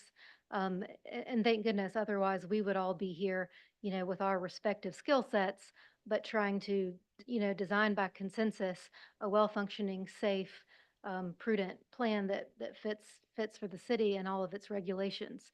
So I think it's important that we remember we don't have to supplant our all that knowledge and expertise that is part of the city's process and has been applied to this plan and every other plan. Now, that's not to say we can't massage it and make it better with things that speak to certain aspects of harmony and improving the experience of the whole community and subdivision as a whole. But I think it's dangerous if we start to speculate trip generation instead of the ITD trip generation manual that's used by NCDOT when they decide the responses that were given when this plan went through TRC, or speculate how stormwater management needs to be handled as opposed to what the city and state and county regulations require and has been applied and will be enforced on this site. So I just want to remind us all that all of that that's the rigorous process that exists. That's why you all have a development ordinance. That's why projects have to adhere to it. So, it's not that we can't make things experientially better or more harmonious, but we do need to be careful that we all acknowledge that the starting point and the baseline is a rigorous review of experts, trained experts that work on your behalf to ensure that we don't have to guess or speculate about trip generation or traffic safety. So eh, with that, I want to speak to a couple of specifics. I understand that we have this parking question that it sounds like you'd like us to go back and look at prior to you guys rendering a vote on this, which we're happy to do. However, I think we do need some feedback on how to do that, because right now we've met the requirement for parking. We've met the public roadway requirement for width. We've offered excessive spaces for overflow parking. So at this point, I think we're really trying to, plan to a phantom standard that is, anecdotally in y'all's heads that we don't we can't really know. It's not to say that it's not reasonable, gained from experience, but that the predictability and transparency that's provided to a developer and a builder through ordinances and regulations is now removed from this situation, and we don't know what we're Have you planning done a to do. traffic study, Amanda? At 31 units, the traffic study is not warranted. Right. But it does go through NCDOT review to look at safety controls, like where the driveways go. And I will say, the reason they didn't want one up on Gilbreth, spacing was a consideration, but it was more about they didn't want cut-through traffic, cutting through this neighborhood and cutting off through the intersection. However, all those protocols are still in place. So if this trip generation, based on their expert use of trip generation data, had, for example, warranted a signalization of this intersection, then they would have told us that. That would have been applied. We don't just get out of those requirements in that analysis. 31 townhomes is, Is it You- this- 31 this- or 29? I'm sorry, 29, thank you. I was Okay. conflating the road width. 29 townhomes is considered de minimis when it comes to trip generation, and I think that it's important to Well, what consider is that your- in perspective. But what is your expert opinion on how many trips that will generate? It would be reckless for me to try to render an expert opinion on that when there's trip generation manuals that are used to give that data and that NCDOT has used when they evaluated this. For example, another important standard that's in play here that we're talking all around is the fact that the North Carolina code, fire code, building code, statutes say that 100 homes is what warrants a second entrance for fire access. So again, if we're now scaling that back to be applied at 29 homes, that's a completely different measurement and regulation that's being taken out of the hands of the experts and what was decided to be safe and apply to the whole state and say, there needs to be something different here. So I just want to make sure that we're remembering the importance and how we got here with these regulations that are in place and that have all been utilized to generate the plan you see before you. So Amanda, the the issue with what the state has changed, though, that's changed recently. That's what, in the last year or 2 years? Before that, 2 exits were recommended by the fire chief. it was at 50 units before. Yes, that's It's correct. still in excess of this project. Well, that wasn't the reason, though. The reason that wasn't the reason that was required. That wasn't the reason that was presented. The reason that was presented was connected streets, not having cul-de-sacs, not having dead-end streets. Those were reasons. But the reason you can do that here is because of the intersection. I thought it was discussed. I heard that, I worry about one entrance and one exit for fire safety. Well, if there's a 26 feet road width and cars parked on both sides of the streets and you can't get a fire truck down it, I don't feel like that's unreasonable. Fair, but my point is, we're not undercutting those things. We're meeting all of those requirements, which are there because collectively in tandem, they all work together to create a functional and safe subdivision. That we have to meet all those. We don't get to pick and choose. So what I'm trying to say is, if there's a different standard out there, I think we need more guidance on how to meet it if we're being asked to go back and look at it, which is what I'm hearing and we're happy to do. But it's difficult to do that when, the goalpost has been moved from what's in the ordinance and we don't exactly know what standard it is now. And conditional zoning, I do want to clarify because it's important to this point of if we need to change things, it needs to be, with some insight, because conditional zoning actually has to be offered by the applicant. It can't be imposed or asked for by you. That's illegal contract zoning. So in order for us to, we want to be responsive. We want to offer conditions that speak to the things we've heard, but we can't do that if we don't get some better intel as to how, we need to go in a different direction than what the ordinance has told us to do. So with that said, I do want to mention, answer some of the specific questions. How will the pond not overflow? Frank can speak more to this specifically. Chad Huffine, who we all know is a civil engineer on the planning board, talked about this a lot at planning board. But the pond has to be designed so that it can't. Again, there's regulations outside of us in this project in this room that exist to say that that cannot happen. So it's not going to, it'll have to be designed in such a way. This is a sketch plan preliminary. That means it does go through further construction drawing engineering, and that will have to show, and Frank will have to prove that the requirements to catch, collect, treat, and release stormwater runoff at the pre-development rate will be met and adhered to. So that's all a very intricate engineering formula and test that we have to prove. And so if the pond doesn't go all the way up to the property line, by the way, but if it needs to be elongated or changed in such a way to be able to meet that standard, if the lip has to be built up, whatever engineering has to be done in order to meet the rules is what we will have to do, and it's what the city will ensure that we're doing. And by the way, stormwater is very highly enforced through the notice of violation process. If DEQ gets a complaint and comes out and sees that we're not meeting it, you get put on stop work until you fix it, which is good because that's how it should be in case something's not functioning the way that it should. Also, there was a question about mosquitoes. This is not a wet pond. So it'll have water in it. Frank can tell you exactly how long after a rain event that will then dissipate down into the sand filters, and it'll sit dry for most of the time. It's a consideration in communities like this where you don't want to have a standing wet pond for all kinds of reasons. As Mr. Coe mentioned, he is correct, and you have the commitment here via the site plan. We're not connecting to sewer in East Gilbert Street. We're going down the back through the Panhandle to the sewer down Ivy Road to the south. He talked about the runoff problems he's experiencing.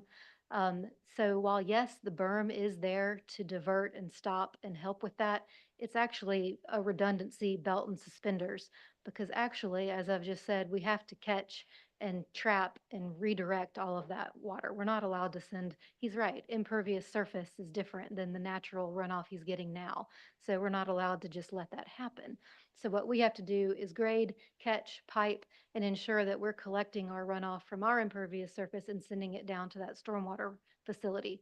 In the event that that is not entirely 100% effective, that's why we put the berm there as an additional acknowledgement and response to his concern to be even more sure that we're not sending him any undue runoff.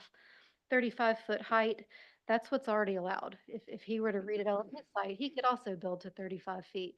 If this site doesn't get rezoned and the single-family homes got built, they could be 30 feet tall. That said, we do want to be responsible and harmonious and responsive to our existing neighbors. We want to create a balance here where both property owners can have beneficial use of their property to the highest and best use. So that is why we added that berm and those taller, better opacity plantings along his property line so that they would grow taller faster, grow to that height faster, and so that they would be opaque the whole way up, as opposed to the way the ordinance does the plantings. It's a mix of shrubs, mid-level trees, and canopy trees, which is pretty. It provides texture and variability, but it doesn't necessarily deliver on opacity at every level. So that's why that's how we responded to that concern. We've talked about traffic at Ivy and Gilbreth. And I will say, unfortunately, we all know this, NCDOT is reactionary, not proactive. So, if there's a tipping point that's being reached and this project is what tips those traffic signal warrants, then that will happen. So, all those requirements that lead to traffic improvements, can be helped. If there's more action that needs to be taken from the public, I heard one gentleman say he petitioned to lower the speed limit there. If there's other actions like that that need to be taken, my client, this community will be arm in arm with our neighbors to go help make that happen because we want the road to be safe as possible as well. The berm height, I'll let Frank speak to that because it is a function of what you can do effectively within the width. And let's see, I believe that's all the specific answers I had. I'll let Frank speak to anything, but if you had something written down that I haven't talked about, happy to, The height of the berm. I'm gonna let Frank talk to that.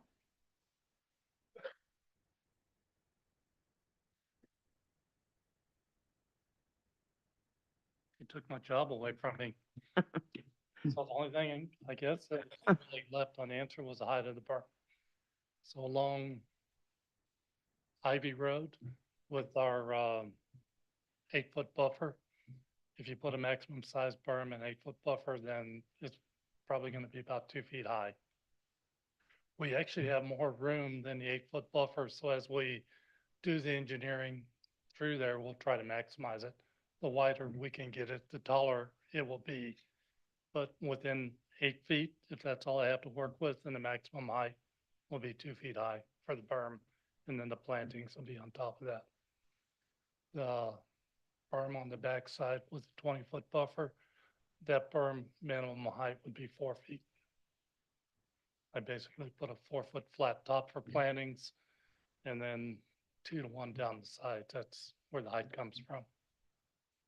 When you say the back, is that the area that is gonna, adjacent to Mr. Coe? Yes, along the Okay. east side. So that's 4 foot high Yes.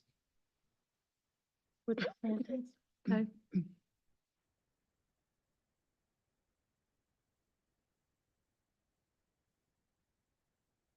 Good. Do you have any data from DOT about the traffic count? Actually, for this subdivision, traffic study is not required. DOT requires, 4,000 trips per day before that triggers a traffic count. And I don't believe you guys have a minimum. You go by DOT. I know the ITE manual, since you're asking, basically does 10 trips per day. And so with 29 homes, with 3-bedroom homes, you're looking at 290 trips per day. And then the way they do that traffic count, they do peak hour. That's what everybody looks at, is the peak hours. As when you're going to school in the morning and going to work and coming home, which on that would probably be, just guessing, because when I do the peak counts, and that's I just don't have a number to pull out, but that would probably be 30 trips per peak hour. 30 times the 29? No, just Oh, 30. just 30 trips.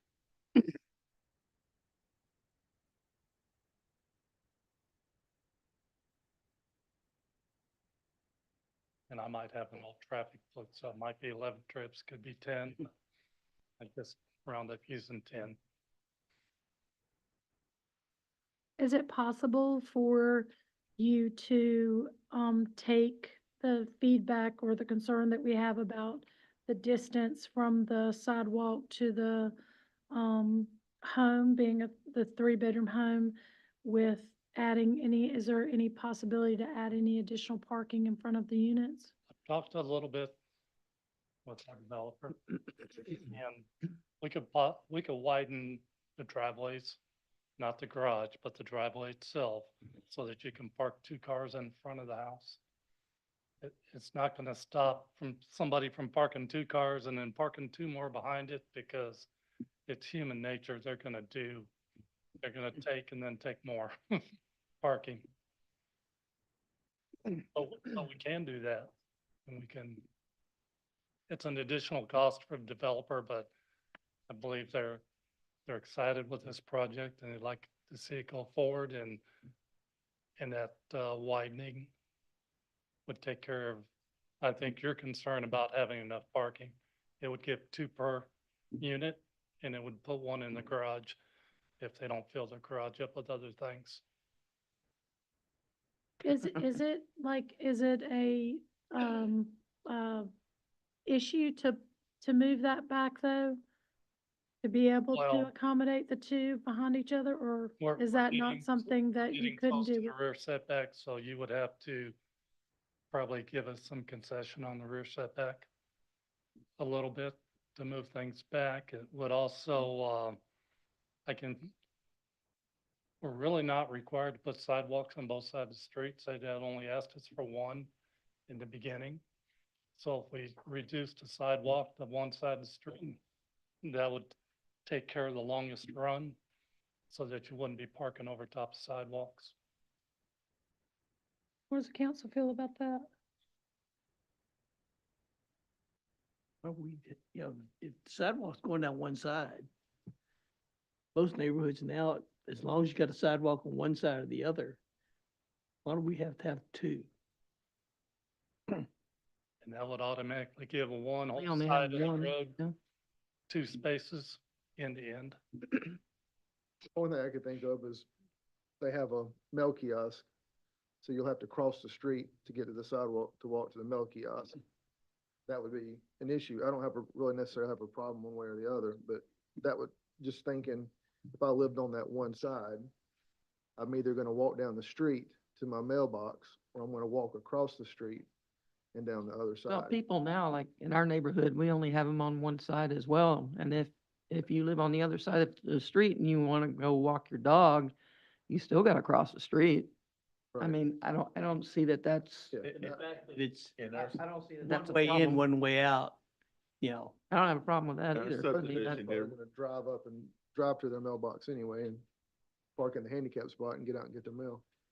in That's our probably what they're subdivision, gonna it really doesn't matter where the sidewalk's at. They're gonna walk in the road. That's how my kids are. Yeah, yep. I would be okay with doing away with the longest run of sidewalk and widening the driveways to fit two cars. Lengthening the driveway and Widening it. widening too. Well, I don't know that they can, Well, you'd only lengthen it on the side that you get rid of the sidewalk. Yeah, you won't have to lengthen those just because Right. getting rid of the sidewalk will do it. So. Yeah. I mean, because if you're looking at to park two cars, you're gonna have to have 30 to 40 feet. So you're only Would- 15 would you foot, be you're only able to- 15 foot back. So if you add that extra, all your back offset's gonna be gone. Yes, you'd be Mhm. right out from the face of the garage to So I the mean, curb. that, And then it would be like the pictures that you were showing where the cars were end to end and the back of the car was across the sidewalk. Except there would be no sidewalk for it to be across. Right. So would you be able to, so on the one side, you'd be able to park not only cars beside each other, but cars behind each other, is that correct? On one side of the road, yes. on one side.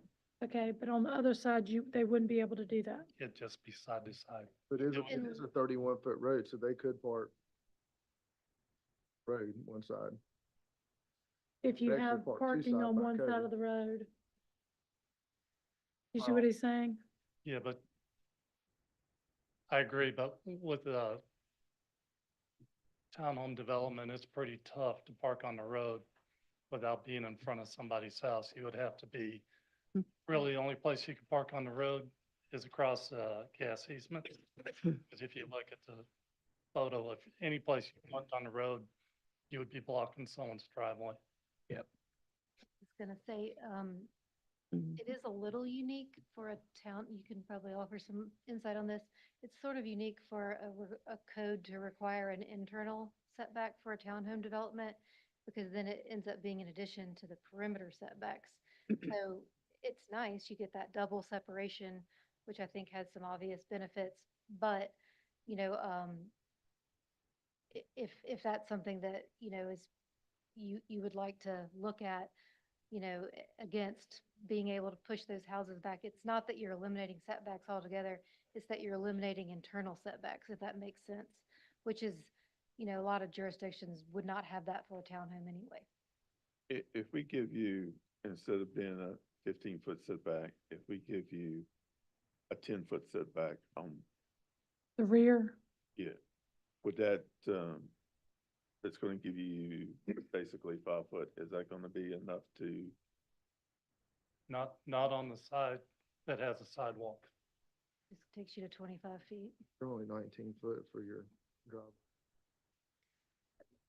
But you're not gonna, an F-350 is gonna fill up the driveway. The nice thing about Your not, truck wouldn't fit. What about if we gave it 10 foot? There'll be two pickup trucks wouldn't, two smaller cars would. You're not gaining enough, I don't think, to justify. No. it. I mean, if you get rid of the sidewalk on one side and then you widen the driveways on the opposite side, you don't have to move anything correct. front to back, and you're still making more parking. But I thought I mean, the I think that's, concession to go from 26, know- I thought the concession going from 26-foot wide road to 31 was so that people could park in the street. That wasn't the reason. The reason why we went to 31 was because the fire department Mhm. needed that for their ladder trucks. Which is, Yep.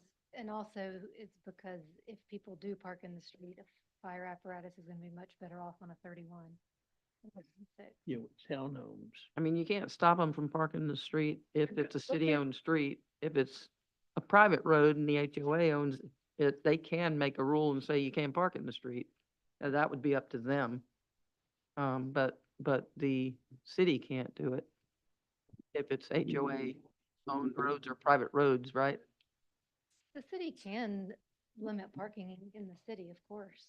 Well, in the city, yes, we could, but if we own the road, but what I'm saying is if it's a private road, Then the then the HOA could restrict it. Well, but even if it's, That would be up to them entirely, but I mean, the goal is to try to get people not to park in the road by providing them the Yes. space. And that's, I mean, I think that's, But guess what? I know they're gonna do it, like you said, they're gonna do it because you got a 3-bedroom townhome. You're gonna have people with 3 and 4 cars, and I guarantee you they're gonna do it because human nature, like you said, they're gonna do it. They do it in our neighborhood.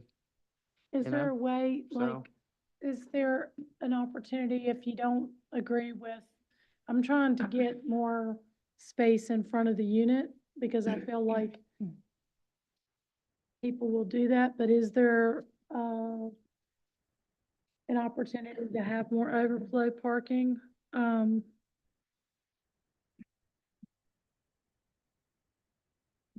overflow parking, no.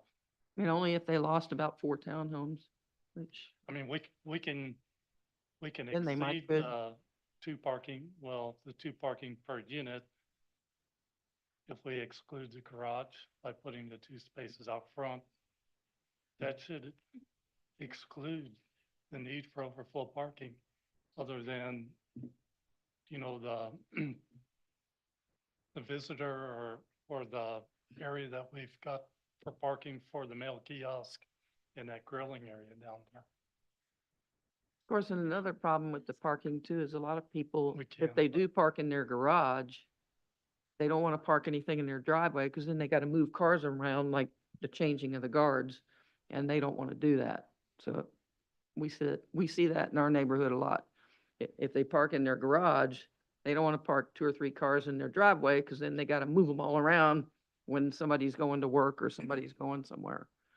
So they're going to park in the street anyway. I mean, I guess when you're talking about overflow parking, how many extra spots do you need Exactly. per se to qualify for that requirement? Do you need another 5? Do you need 10 more? 1 more? then you can't force people to park in them, people are, Right, they're I not, mean, I hate to say this, but people are inherently Yeah. lazy. They want to park in front of their house or, That's why I'm trying to, they're not going to park way down That's here where your overflow is. they're gonna so, park 3 I steps mean, away. That's human nature. Yeah. Question about the sidewalk. You got your units down on the end. I know you said something about eliminating it on the longer run, Yes, but then you would have no sidewalk. there's actually a sidewalk on the other side, Okay. all right, But I the couldn't- parking? I couldn't tell. Because from it there. takes you Okay. to those. and we'll leave that, Okay, To the 'cause that gives you overflow. connectivity all the way out. kind of hard to, We wanted people to be able to walk down and get on the walking trail. that was my concern. Is the 1-car garage a hard and fast rule that all of them will have a 1-car garage? Versus someone saying, hey, I want to buy, a townhouse, I don't want the one-car garage. I'd rather have No garage? no garage God. Well, and then have the we- car, parking we- space. Well, that could happen, but per the plan, we do have to deliver 2 spots per home. Right. So they wouldn't be able to just say, give me an extra bedroom. We also can't exceed 3 bedrooms, so.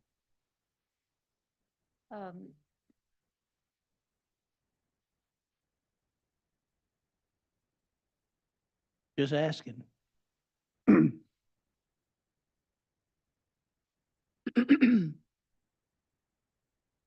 Everybody So it's okay a with the? 15-foot rear setback, and you're saying that the width, so 20, you'd need, oh, you need 30, right?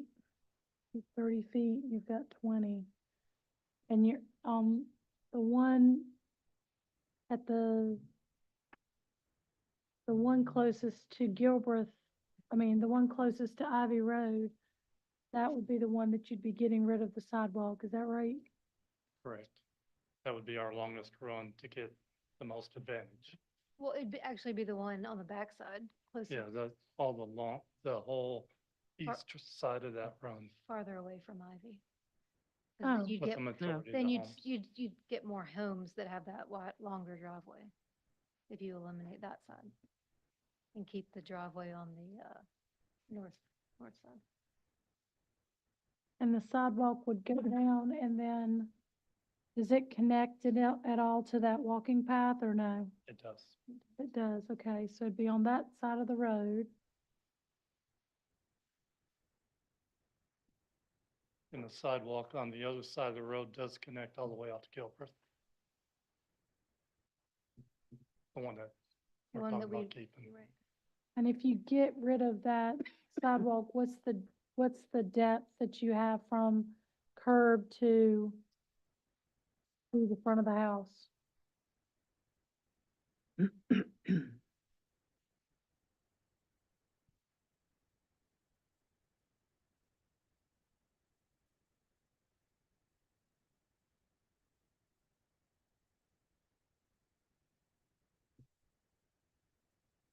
You're gonna gain another 14 feet.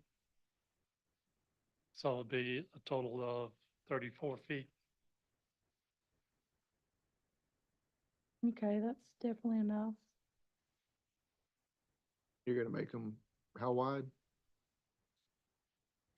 Wide enough with a 16? Yeah, probably 16.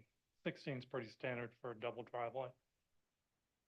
They would So all they'll just go, have less of a front yard, basically. Yes. They're losing They would- green space on the they front. would go 16 wide, but you would be more cost to the builder, but you're also recouping costs by not doing sidewalk down the long run. Correct. So you guys are interested in both the additional width and the additional length, it sounds like? Yes. Okay. So 34 by 16 on the south side for,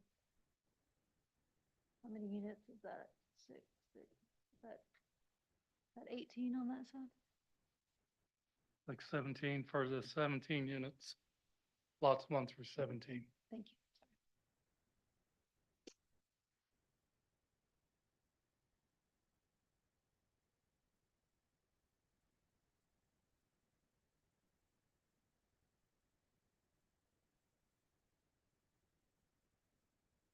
If you could find a couple of spots overflow, that would be great. So is that down at the end, is that like the turnaround, is that why that has to be that way? For the fire department, yes, the little T.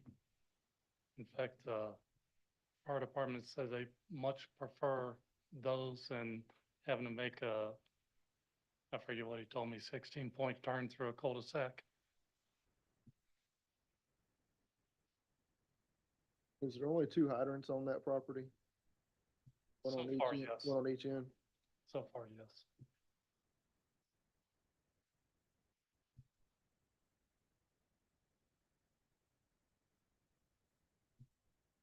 And no way to put any additional parking down there on the other end?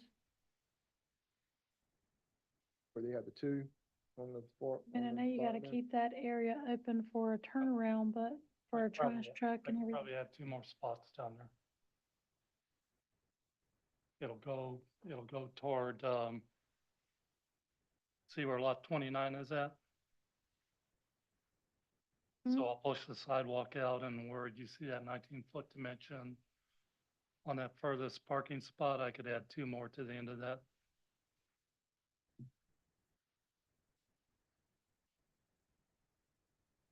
Could just cut one townhome from each one of these that have 6. I think I saw some blood in the water. I know that that seems like, why are we going through all this mental gymnastics when that would be so easy to do? And it's not just, oh, we don't want to lose a unit, it's that pays for the ability to do all the things that we have to do. So it's, the sliding scale to make it work is what drives what the yield has to be able to pay for the development costs. So Just not a fan of the density, that's all, then but that's just me.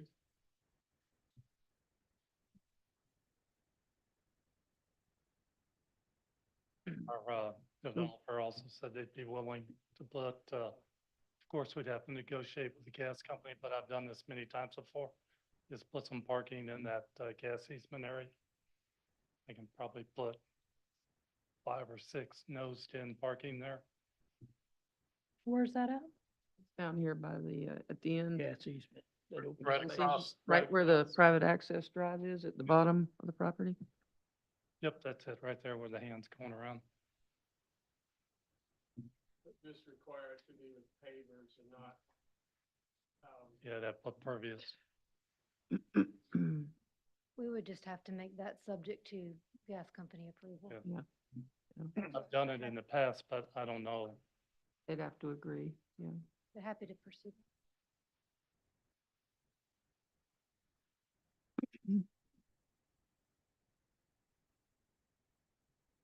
I'm not a fan of the density either. You said you wanted to know, honestly, like, if, I mean, I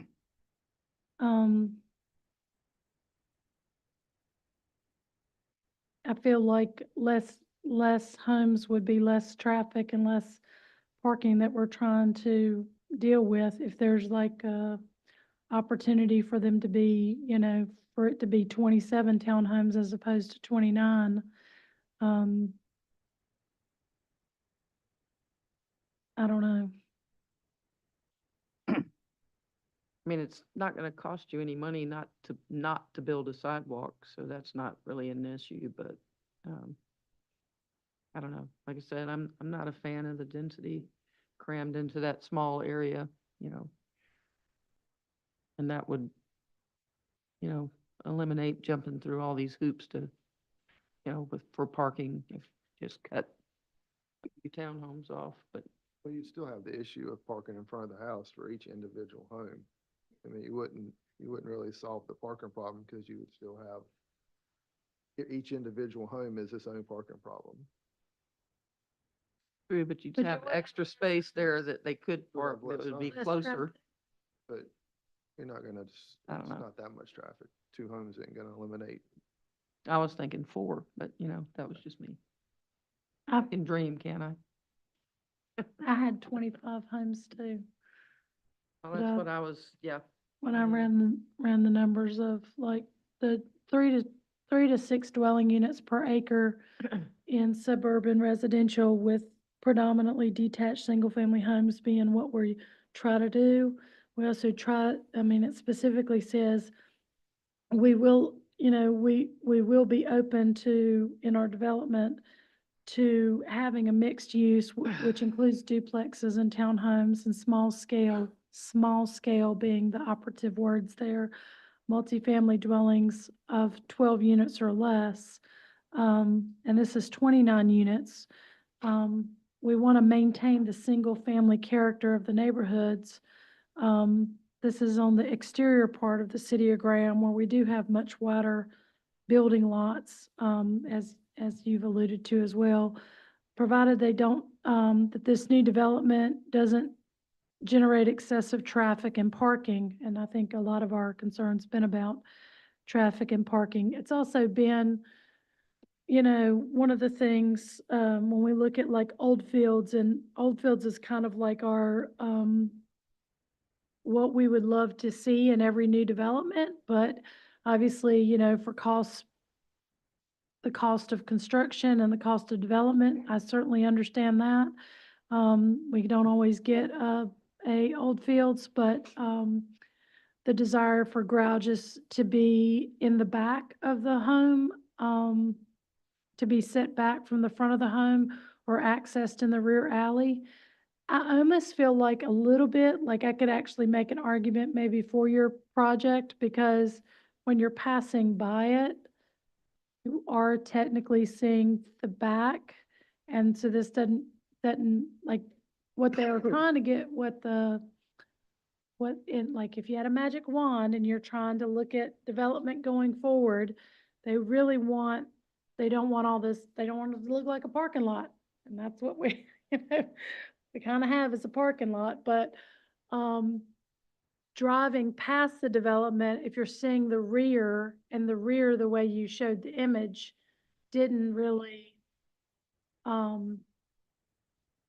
look like a parking lot. So from someone driving by the project, it actually does, and I guess I would make the argument that it's, probably more desirable for that to look like that way than reverse, but, and, you know, that's just the, new neighborhoods should consider a variety of, lot sizes, and to Bobby's point, you know, there's not really a mixed of bedrooms, they're all 3 bedrooms, but if we say all 3 bedrooms, is there a possibility that, I mean, would that kill the project? Because I don't think we're against the project, but if we were to limit it to 25 to 27 homes, would that be something that the developers would to be like? That runs afoul of statutory requirements to not discuss architectural internal floor plans as part of zoning. So I think we'd like to keep that separate as part of the, you know, neighborhood development and, you know, programming if zoning is achieved. You know, we try to keep this focused on a land use format analysis as opposed to, you know, architectural. Well, part of our condition is the maximum number of homes, correct? Yeah. And you said that your conditional is, you have to agree to it. Offer it actually. Right. So would you offer less homes or no? I'll have to talk to my client, but I think it's difficult, you know, to bring forward a plan that is what your comprehensive plan calls for and isn't even pushing that envelope. At just over 4 units per acre, we're right there in the middle in what's been asked for, and we've provided it in a way that meets your requirements and exceeds them. And it seems like now we're sort of, it feels like we're arbitrarily trying to hit some magic number that feels right based on something not transparent or predictable to us, and just, you know, and what we have here and we've been able to offer, we know can work. We know economically can be built and sold and actually, you know, be able to be paid for. To, you know, if we're going to start looking at a sliding scale backwards from that, I think we need to, because the linear footage of the streets and all the improvements that you see aren't going to change. So that cost remains the same, but the revenue to fund it is going down. We don't know where, because we're outside of the prescriptions and guidance of the comp plan and ordinance. So it's a difficult math equation, but I'm happy to talk to my client. But, Well- and again, you know, conditional zoning is kind of a sliding scale. I know you had said that we can't impose additional conditions on you, which we can't, Have to agree. but we can ask for them. And if the developer agrees, then we can get them. But I mean, and that's all we're doing is asking. We're trying to keep the best interest of all the people of Graham too. You know, we're trying to look out for them as well and their concerns. So, I mean, we're just brainstorming, trying to come up with ways to, Make you the know, project work. right, make it work, you know, and we're just throwing stuff out there and Yes, ma'am. whatever you're willing to consider to, to try to help us do that. I mean, we're not trying to be difficult or anything like that. We're really not.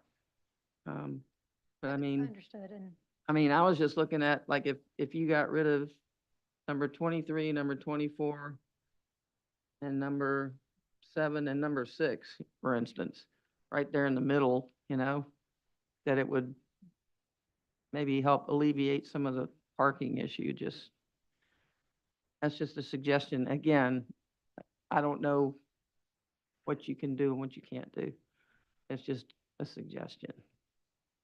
But Really, I feel that with the additional parking and some of the negotiation we've talked about, we've actually added 29 parking spaces just on the houses, 2 more where the mail kiosk is, which gets us up to 31. Mhm. And I could probably put 5 over there where not for sure, but if the gas. up where the gas easement's at. So Right, now I'm up right. to 36 additional parking spaces more than when we started this discussion this evening. We still have the issue of the density though, but, and the, traffic and whatnot, but. You said 36 additional? Mhm. Is that 30? Potential, if they can do the gas. If the gas. can be 31 for approved. sure, 36 potential. Of course. I can making get people 31 park for there is sure. another issue, but you can lead a horse to water.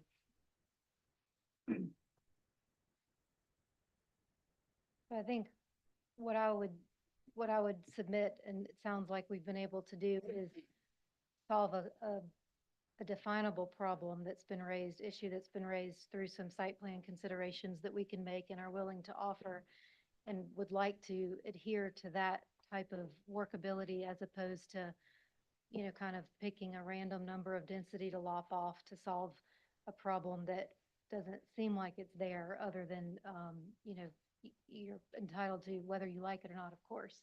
But if we're actually problem solving and trying to address a real issue, I think we have done so through the site plan.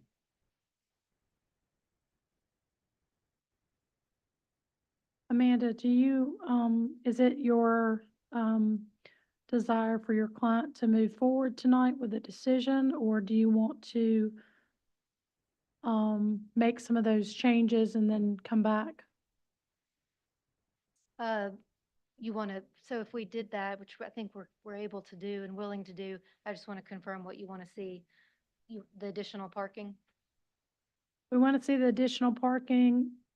I agree with Bonnie that I'd like to see less density. You know, I'd be willing to, split the difference. Yeah, but the But thing is, sessions they've made with us on sidewalks, if they can increase number of available extra spaces to 31, are we now asking them, taking, yeah. We ask for more parking. For me, it's 2 separate issues. There's the issue of density and there's the issue of parking. So I'm not, you know, that's why. I kind of agree with, I mean, with what, if you take 4 away and you got 5 people living in a house, you're only looking at a few people not living there. I mean, you're not drastically reducing the density by taking away 4. I mean, I'm just trying to understand where you're coming from. I mean, you're not gonna drastically reduce the traffic count. It's not drastically reduce the number of You people that want me live to there. ask them to get rid of more? Well, I'm just, What are but you saying? I'm trying to process.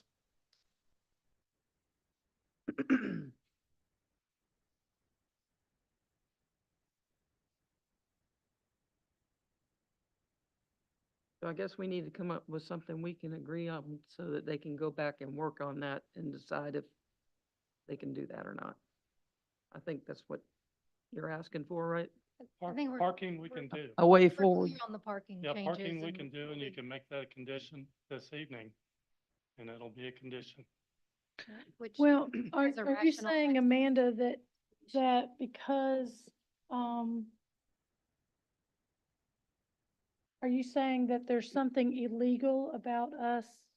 I just want to make sure that I'm clear on what you're asserting, that we can't consider what that's like 3.89 acres, that we have to take into consideration the other part that's not developed when saying, That would be equitably applying your ordinance, yes, and holding us to the standards that are published and, required. if we for do all it development. consistently across the board, Without any change or notice to anyone or anybody, and just all of a sudden starting with this project would not be a way to introduce a change to policy or density calculation. no, no, what I'm saying to you is that, you're saying that, I mean, the purpose of the, of the, of the comprehensive plan says 3 to 6 dwellings per acre. I could hold the opinion 3 units per acre I want. So I could say, 3 homes per acre I want. And that wouldn't meet that. So, but you're saying that I can't do that. Is that what you're saying? No, I'm not saying that at all. I'm saying the way you first started the question was, can we count it to just what you're proposing to develop and discount the panhandle? That's what I'm asserting would be a deviation from your ordinance, your practices, what you've applied to everyone else, and would amount to a text change without public notice or process. So Aaron, the way that's written in regards to open space, we had talked about the language being usable space. And are you saying that that extra space down below is usable? Correct, because it's considered active space. Yeah, it's not a flood zone or anything like that. It's Right, I think- Usable. Yeah, the way that we were looking at it before, we were trying to get it to be in in an area that the residents within a certain distance would be able to take advantage of, which they would be able to take advantage of based on how our language is written.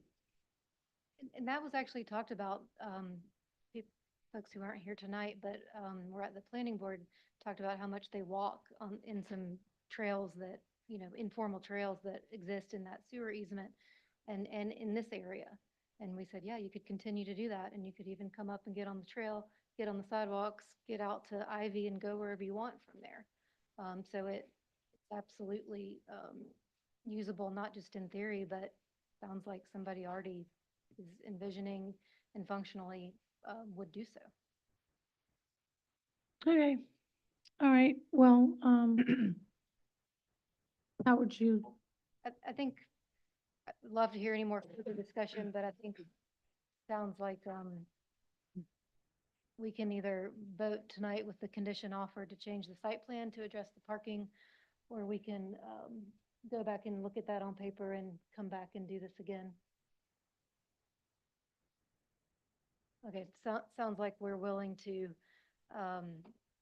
ask for tabling, hold this open without further advertisement to the next regularly scheduled council meeting, and come back and show you a site plan that comports to the discussions we've had tonight and would be our new offering of condition. and, yeah, I think With that. I'd appreciate being able to see it, because like literally before tonight, we thought it was a totally different project, so, and I will say, I commend you for making the changes that you've made, because I think it's a much better project than when it started, and I think you'll be happier not to have people complaining to you as well about the parking issue, to try to make some of these concessions, and making concessions for the neighbors about the berms and the disruption. And if you could please put something in there about when the berms would be created to alleviate any kind of concerns about, runoff for the neighbor, especially, downhill from the project. The neighbor behind that project that exists on Ivy, they didn't seem, were they concerned about that? Just Mr. Coe, is that correct? I believe the other side all run into a natural ravine.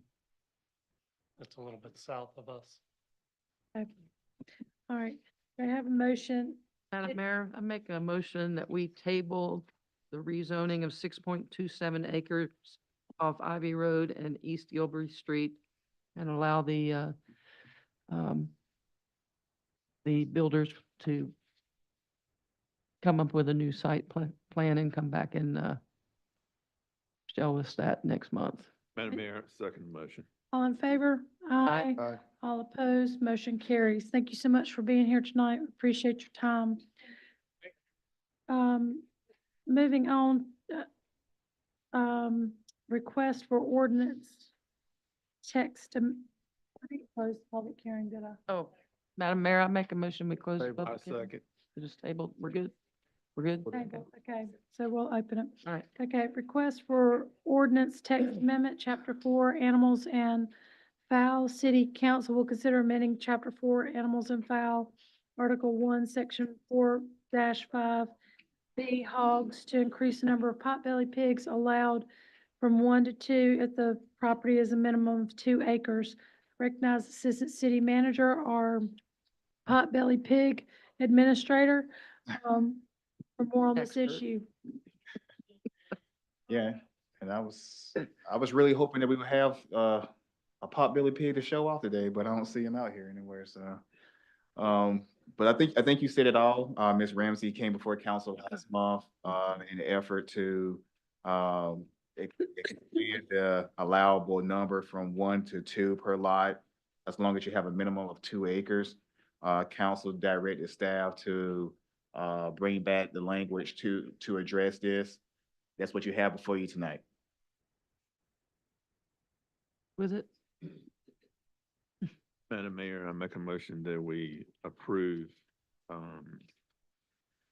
the ordinance change, to chapter 4, animal fowl, article 1, in general section 4-5.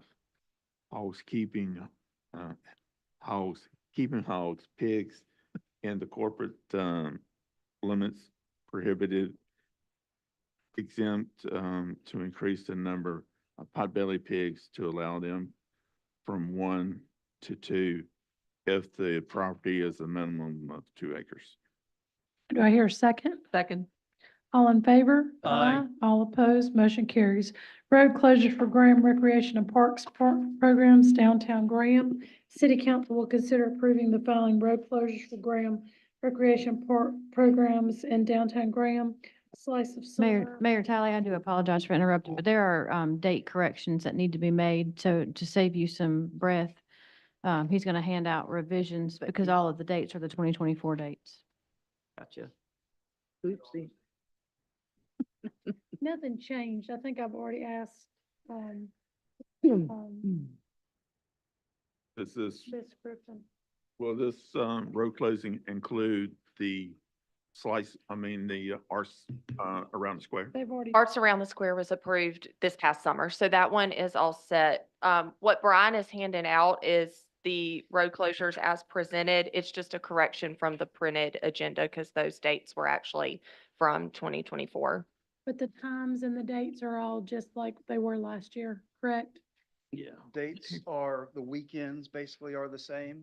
The one change as far as dates would be Slice of Summer, because as discussed when I presented Arts Around the Square last year, I would choose to push back Slice of Summer further into June. Typically, I do it right at the beginning of June, but with Arts Around the Square being in the middle of May, I'd like to give a little bit of distance between the two events. So that is later than usual, but still within the month of June. Closing times for all of the events are the same as was approved last year. So there's no So- chance of getting Slice of Summer moving back to Main Street and Elm Yeah, that's Street? what I was gonna ask, because I've We've heard heard a lot of complaints. grumbling that they want, businesses lost money and they want it moved back. I'll speak for rec on that. I think that's ultimately a city council decision. Last year for 2024, they modified that based on the feedback that was received at the time. They went out and did additional public input sessions. Ultimately, the city council approved changing that date or changing that location. So if it was going to be changed again, I would say ultimately that would be a city council decision, not necessarily recreation. Correct. Yes, Okay. we Thank you. proposed the same closures as last year, as that is ultimately what city council had approved. We did host public input sessions. I personally delivered the letters letting everyone know what we were proposing.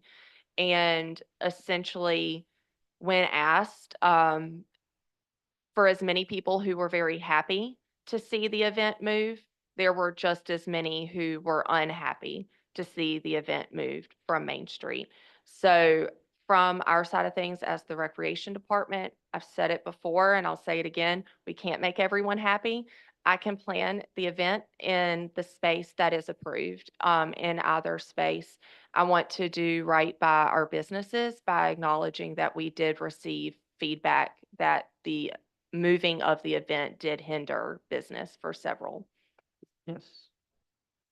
I mean, Madam Mayor, I make a motion that we approve the road changing except for the slice of summer, that the road changes be North Main Street, South Main Street, and East and West, Elm Street. Elm. Well, you got just as many people griping about that they don't. So you want please the rec- other half this year. Just saying, right? Mayor, couldn't you do some sort of public notice? I mean, the notice that was given was what's Right. on the agenda.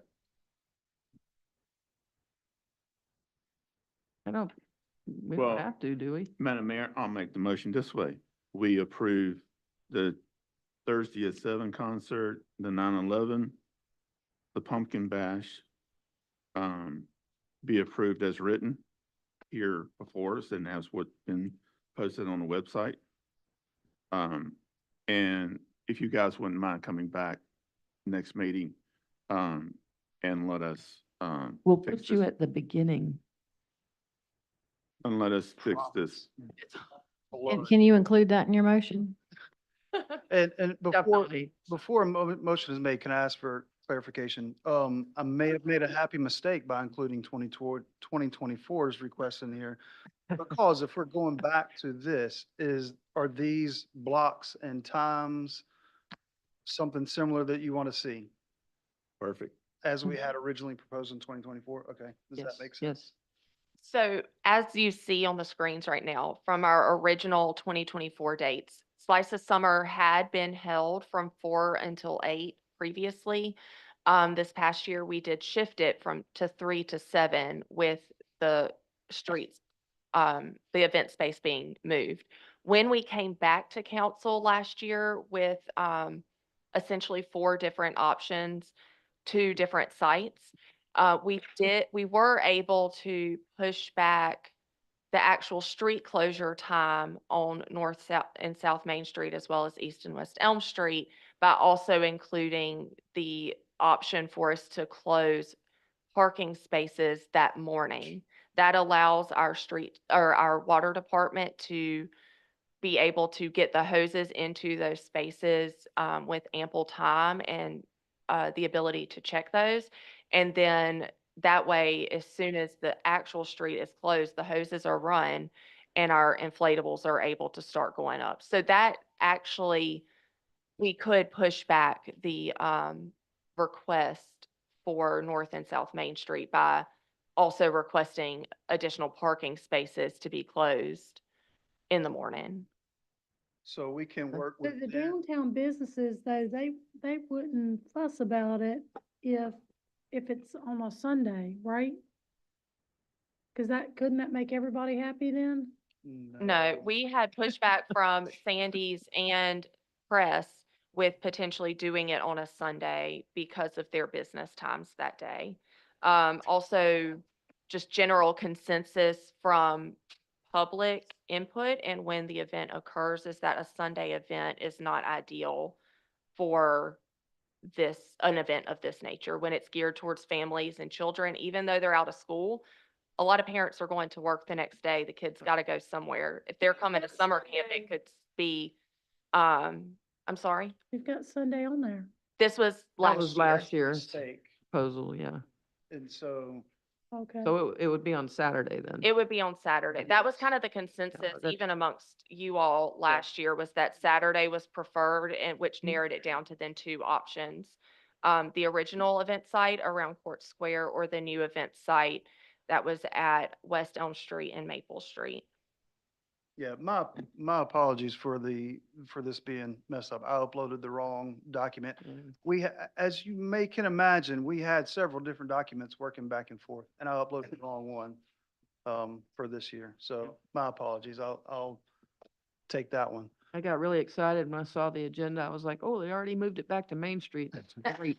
I won't have to say anything. What it's worth, it was distributed to the downtown businesses with the correct dates and times. So Okay. what was distributed to the public were the 2025 dates. Okay. Yeah, We would Emma just need did to- mess up. Brian messed up. But per usual. But again, for clarity for us, looking at moving back to kind of the original footprint, we will make concessions where we can and come with a tighter schedule of road closures, and it will be on a Saturday. Yes, sir. I see heads nodding. We can handle that. So who complained? Well, let's see. Sutton's was one of them. Little Oblivion and Hi-Fi all said they lost money. And they were like, why did you move it? I was like, because some other people wanted it moved and we're trying to make everybody happy, and they said, well, we're not happy. Yeah, and it's worth note, I think everyone here knows, but it is worth noting that those three businesses you mentioned are on Main Street and Mhm. are outside of the event space. There were also businesses within the event space that were affected and not happy as Yeah, well. There was Main Street was not happy. Maple Street Maple Tavern Street Tavern, yeah, and- that's what I meant, yeah. CNZ Street. Grill are two businesses that were not initially in the street closure area that then were, CNZ Grill kind of has the best of both worlds because they're in the event space but still have side access. Maple Street Tavern has the side access. They've not traditionally been closed within the event space. So in addition to those who have voiced concern that are typically within the event space, who Excuse me. do really good business on the days that we have Mhm. events downtown, there are those that traditionally are not in the event space that lost money that Yeah. day also. Yeah, Daniel was not happy at all. No. And he wasn't able to come I to the forgot meeting, about but I him. mean, that opinion has been voiced, and I wanted to make sure those things were shared as well, that we did receive feedback from those who were happy with the move and then those that weren't. And so as Megan said, it would ultimately, we can come back with the two different options to propose to council. And ultimately, it I would think it be, depends on the person's business, right? The restaurants probably are okay with it because they get maybe additional. Well, the people coming verdict in has there. the best of both worlds. Yeah, e- but. Either way, But they do a good the business. thing either Sandy's way. was saying, I have a bunch of wet kids coming in my store and I don't want that. Just and don't let that's 'em what in your store. Cheryl's saying, and then Make it a rule, you're wet, don't come in here. again, make everybody happy. I think we would propose the two different options to council and plan the event within the space that is approved. And then work with those businesses in that space to communicate the closures and anything we can do to alleviate concerns. Our goal is to bring people downtown, to expose those people to our businesses and what we have to offer downtown, whether or not they're able to visit and shop that particular day. We hope that the exposure at least could help and bring them back for a future visit. So I second Ricky's motion, can I do that? So you're gonna come back about Slice of Summer? with some proposed dates and then let people know. So what you said about the people that were in the space, they weren't happy, so they're gonna say, They're gonna be happy. They'll be now 'cause happy we that won't it's be- moved we won't- back. We won't be blocking Maple Street, so they'll have their access back. So Yeah. they'll be happy. is there a space that we can do it where we're not gonna make anybody angry? No. No, No. that's what they're saying. No. We can't make everybody happy. Again, we do our best to do well by our businesses and communicate street closures. Again, it is our goal when we host events to bring literally thousands of people downtown who may not be coming otherwise. And we hope that in communication with our businesses, we can alleviate concerns to the best of our ability and hope that the exposure and, just having people downtown could maybe not benefit them directly that day, but in the future, regardless of the type of business, whether it's food or retail. Because a lot of people they'll come walk down Main Street and they might see something and go, hey, I didn't know that was there. I'm not gonna go in there today, but you know what? I'm coming back next weekend when there's no event and I'm going in that place. That's our hope. So a That's lot of okay. people do that. So when you moved it over there, I think people lost out on Main Street because that's where most of your businesses like that are. So. True. Yeah, moving it to West Elm Street and that area, it did eliminate Mm. exposure to Right. the majority of our downtown businesses. It limited the impact as far as the street closures to those businesses, but it limited exposure as well. So it's a catch-22, depends on how you look at it. And just reiterating, we know we can't make everyone happy, but we want to do our best to do well by our businesses. And we can come back with those two different options to propose to council. We'll let the public know that we are coming back to council with those options and give them the opportunity to speak to you guys about that. Y'all do a great job. Thank you. Thank you. Madam Mayor, is the date June 28th, Saturday, June 28th, and it's just a matter of which location and which time? We would keep that date. Yes, we would propose Saturday, the 28th, and the specific time would depend on location. That's Gotcha. the location. Yes, yeah. There's a motion, a second, all in favor of, Thursdays at 7, 9/11, and the Pumpkin Bash date closures, street closures, signal by saying aye. Aye. All opposed, motion carries, and you'll bring back Slice of Summer next month. Madam Mayor, before you guys move on, to address Mayor Pro Tem's point about Arts Around the Square, we would like to propose to bring road closures to council during the budget session, or I guess approval, whatever that June meeting is. So once you approve basically our fiscal year budget, we already know that we have all the street closures approved for that fiscal year.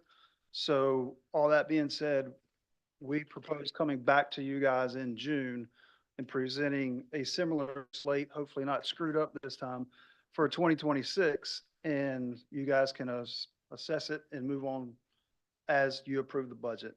Sounds good. So, all right. Okay. Thank y'all for Thank you. sitting through the tete-a-tete with the the rezone. Sorry about that.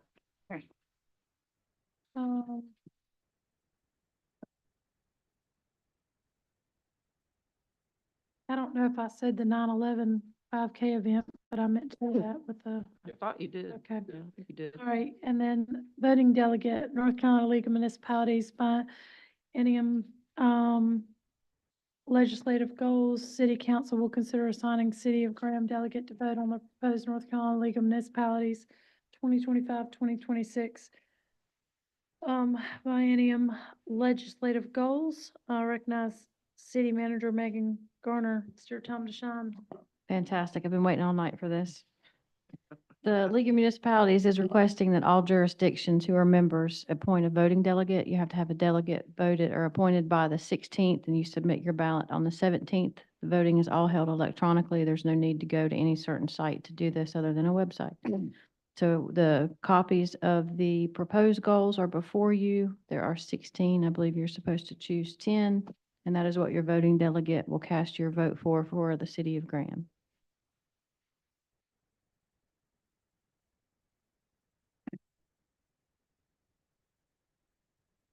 Do we have to make that decision right now? Just by the Yep. 16th, right? Yeah, if they're going to vote by the 17th, correct? Can we go a page and say what we want to keep and what we don't want to keep? Would that make it easier for everyone? This sounds fantastic. You just want to run through them one at a time? Okay, I vote for number 2 and number 3 On the first page? on the first page. On the second pages, items 1 and 2. And I researched this, so I know what I'm speaking of. On, page 3, items 1, 2, and 3. On page 4, item 1. And on the last page, items 1 and 2.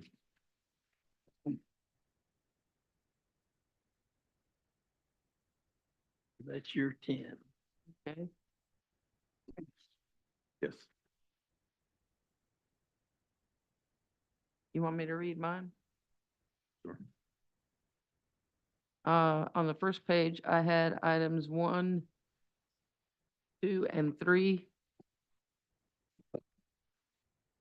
On the second page, I had items 1, and that's it on the second page. Third page, I had items 1 and 2.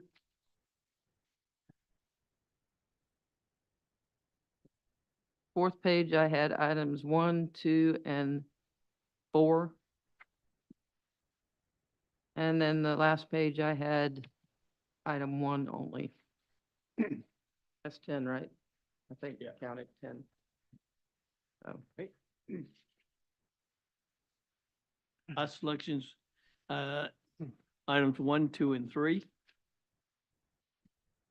On the second page, item 1. On the third page, items 1 and 2. On the fourth page, items 1, 2, and 4. And on the last page, item 1.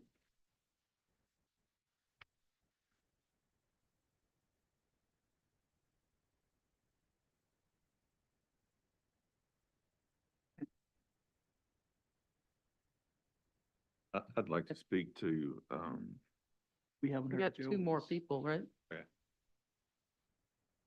I need to read them? Mine were the same as Bobby's. Same as Bobby's? Yeah. Okay, so you're. If you don't mind, honestly, I'm putting check marks beside them so I Okay, can see okay. which Letters. one gets the majority. Okay, it Sorry. was 1, 2, and 3 on page 1. Page 2 was number 1. That was right. Page 3. Page 3 was 1 and 2. Page 4 was 1 and 2 and 3, No. 1 and 2 and 4. 1, 2, and 4. And the last page was, 1. 1. Jennifer, Here? And it's 10, right? 10. We can't vote for all of them.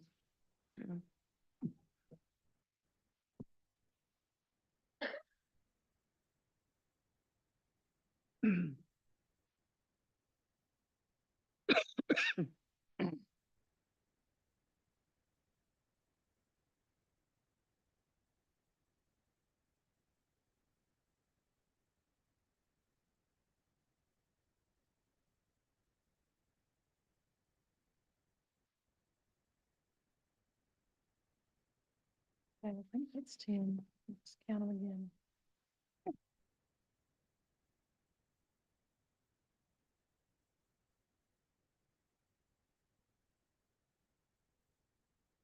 Okay, the first page, 1, 2, and 3. Second page, number 1. Third page, 1 and 2. fourth page, 1 and 2 and 4. You're really fast. Sorry, first page, all of them. First page, all of them. Second page, first one. Third page, first and second. Third page, first, second, and Fourth page. fourth. Sorry, fourth page. First, second, and fourth. Last page first.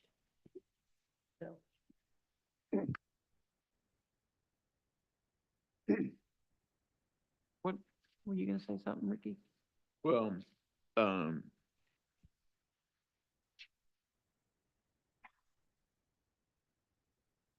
page 3,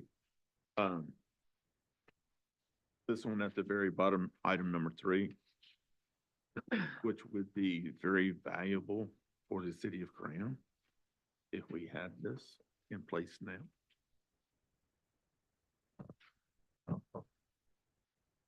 It is called Create an Orphan Road Program where the state would pay to come in and bring up a substandard road to the city standards.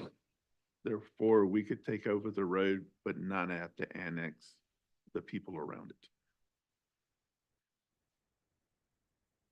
It's something that we did in Virginia, and it was a game changer.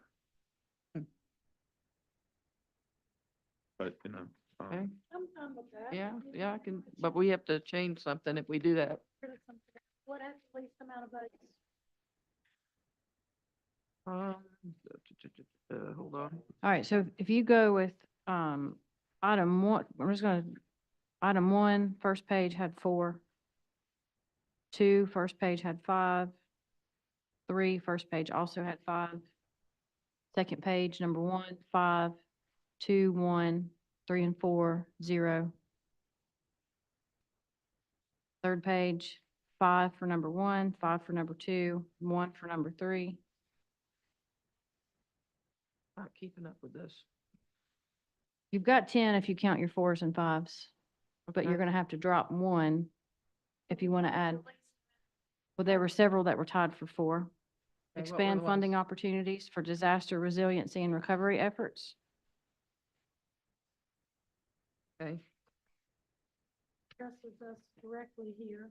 no, it don't. maybe not. Support technical, do you want to hear the other 4? Go ahead, what were the Support others? technical assistance programs to assist municipalities with securing or maintaining grants or other necessary municipal resources. Keep that one. Update the annexation petition thresholds to make voluntary annexations easier to initiate. So those are, I think, your 3 that had 4 votes. I'm good with cutting number 1 on page 1.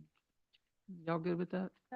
So drop 1 and add the Yeah. orphan road program. Right. Yep. Who would Fantastic. like to cast the vote? Mayor Pro Tem. I'll take care of it, yes. Okay.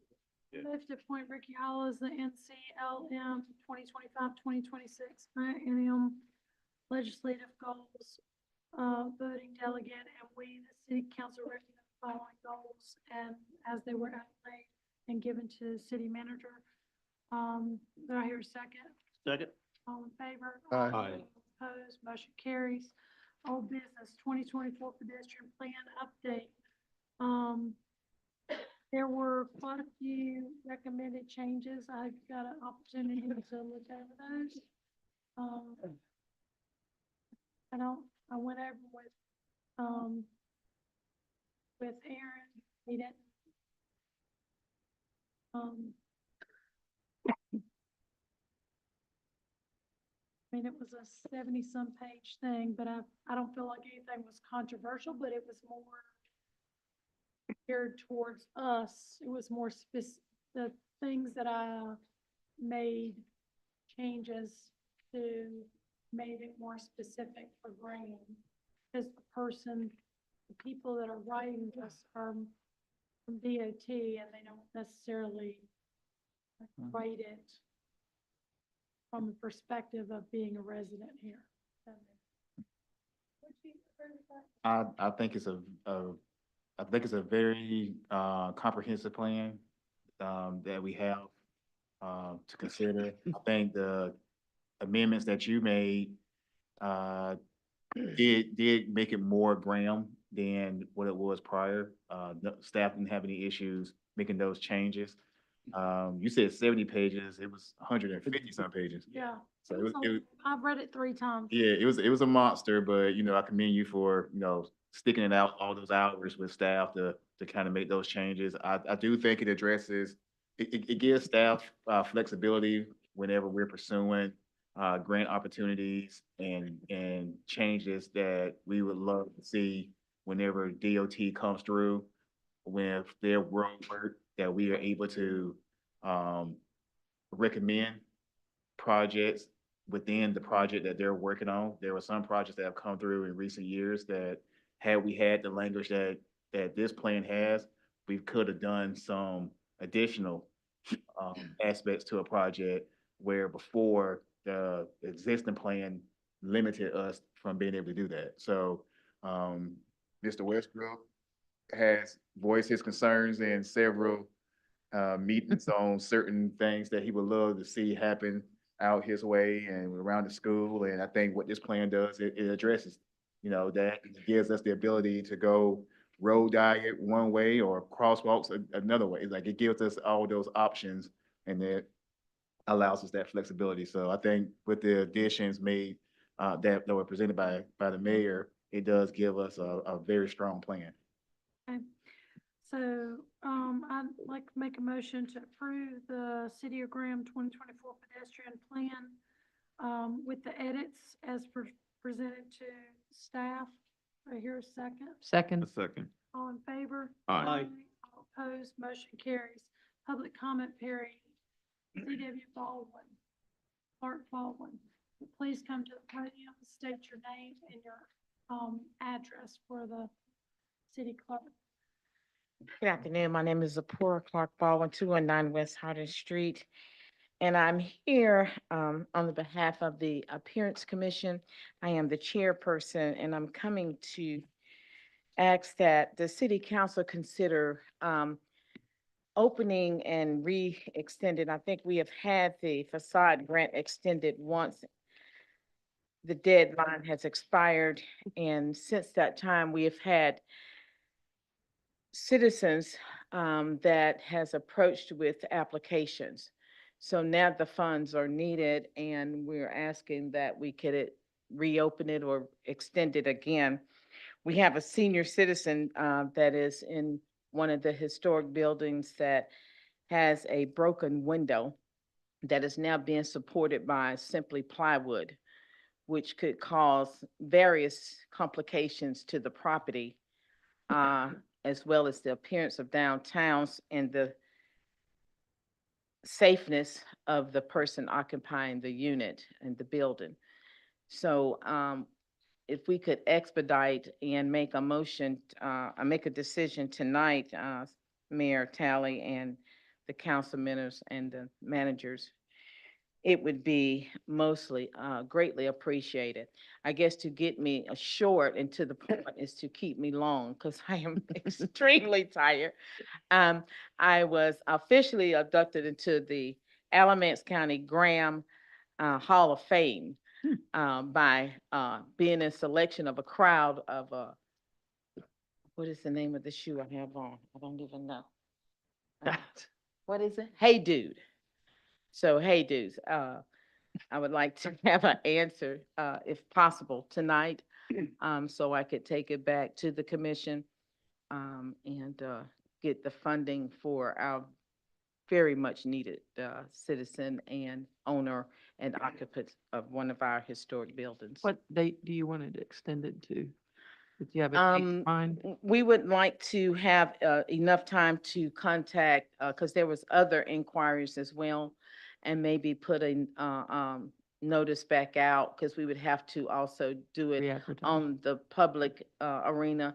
And so for that sector and for everyone to be properly aware, I would say maybe another month.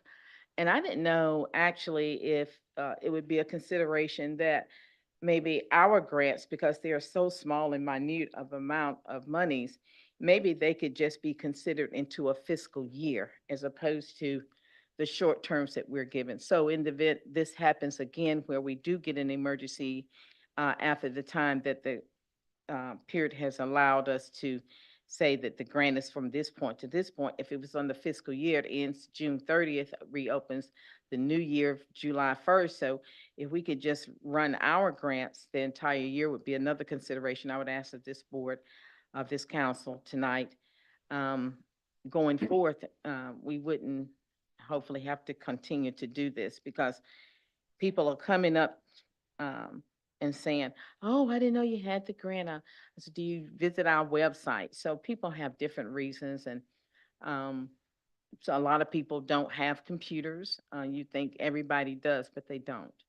So maybe that could be I think something. the way it works is it just has to be completed by May 30th or something, Yeah, 31st, something yeah. like that, sometime yeah. in May, I But- believe. We don't want to have too wide of a window, mess with the budget. No, I think what That's- she's saying is that they would only extend the thing for 30 days, let those people do the applications, but like for 30 days, but they'd have to get the work done still by May, something or whatever.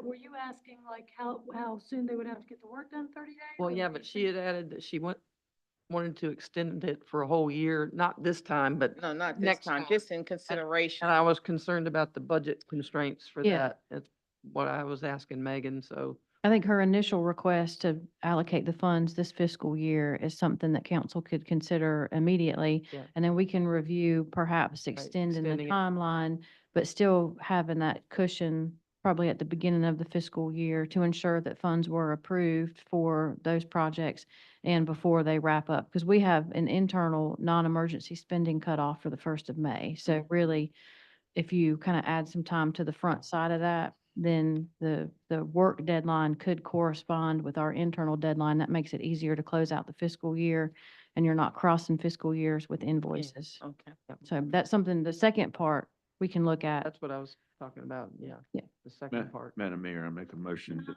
Can I let you be in charge of this, Ricky? Because I prefer to abstain because I sometimes apply for those grants. So I'd rather just Oh, just okay. abstain from this discussion, actually. I make a motion that we allow the mayor to abstain. Second. Bye. I make a motion that we, allow the, appearance board to extend their, grant application for 30 days. A second. All in favor? Aye. Aye. Thank you. Good night. I make Good night. Congratulations. I make a motion that we bring, the mayor back. Second. Second.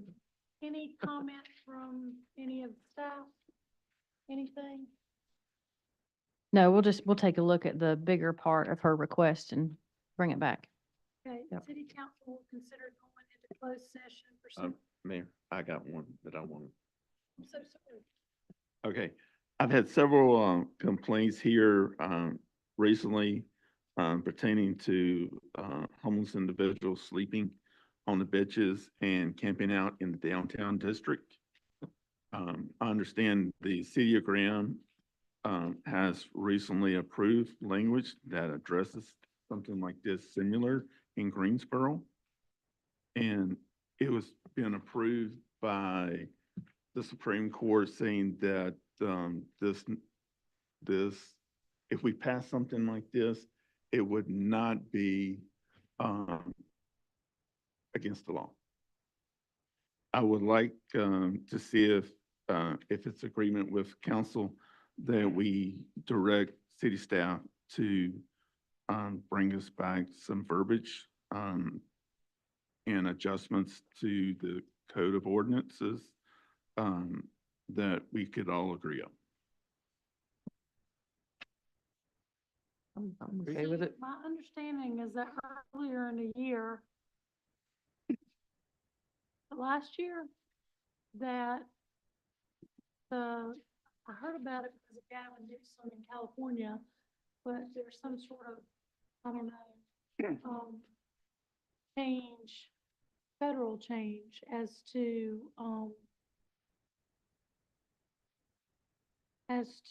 being on public property loitering or something like that to that effect. Something that's changed, and so you saw Gavin Newsom even trying to clean up, I think. Supreme Court decision. Yeah. It was a federal thing across the country about,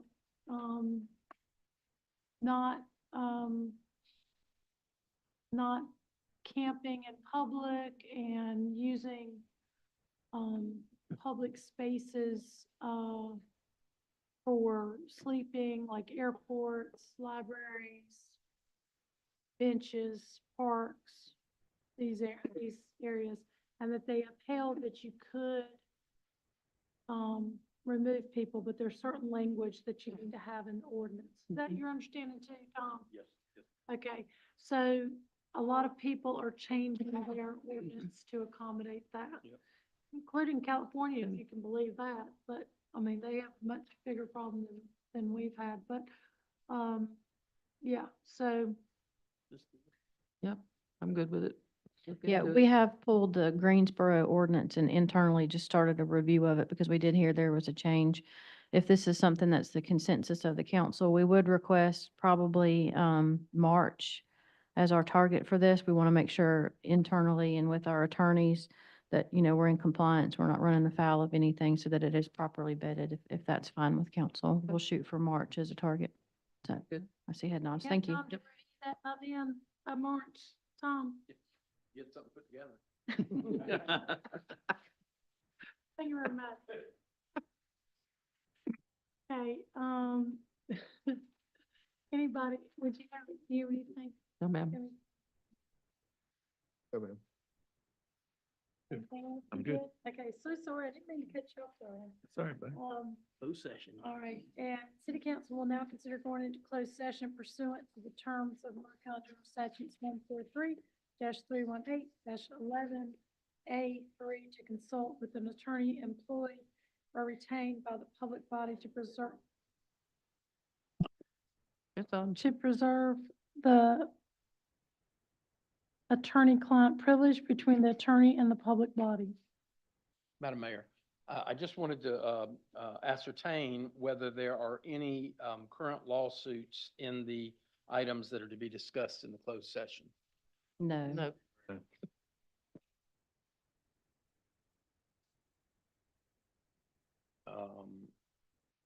Well, the question is, if there are any lawsuits. Okay, in other words, you're supposed to identify it if there's any lawsuit. It's not. Okay. He's made it clear, no. Do I need to, abstain? I make a motion that I abstain from the closed session? Not Oh, voting on anything, we're just being informed, or should we? Probably need to go into closed session and you can recuse yourself. And she has to recuse herself while we're. There, Brian. Don't I have to do it in public? Yeah, that's what I thought. I'm Okay. doing it right. Okay, I'd like to recuse myself. I make a motion that we allow Jennifer to recuse herself. All in favor? Aye. Aye. All opposed, motion carries. What's the nature of the recusal?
Oh, no. Hey, am I back or not back? Not Not yet. back. Hold on Okay. just a Motion, second. right? I make a motion, we come back into open session. Second? All in favor? Aye. Make a motion and we adjourn. Now Excuse you me, gotta bring her back in. Gotta first. bring her- Mayor Pro Tem. Mr. Mayor Pro Tem, I have one other question about your closed session, just to be sure you did not transgress into this area, because I really can't understand why the mayor would have been excluded. General policy matters may not be discussed in a closed session. So this was not a general policy matter that y'all are considering. Okay? So it is official on the record, we took no action. Okay. Now, I make a motion that we, bring the mayor back in. Second? All in favor? Aye. Aye. Make a motion to adjourn? Make a motion to adjourn? A second. All in favor? Aye. Aye.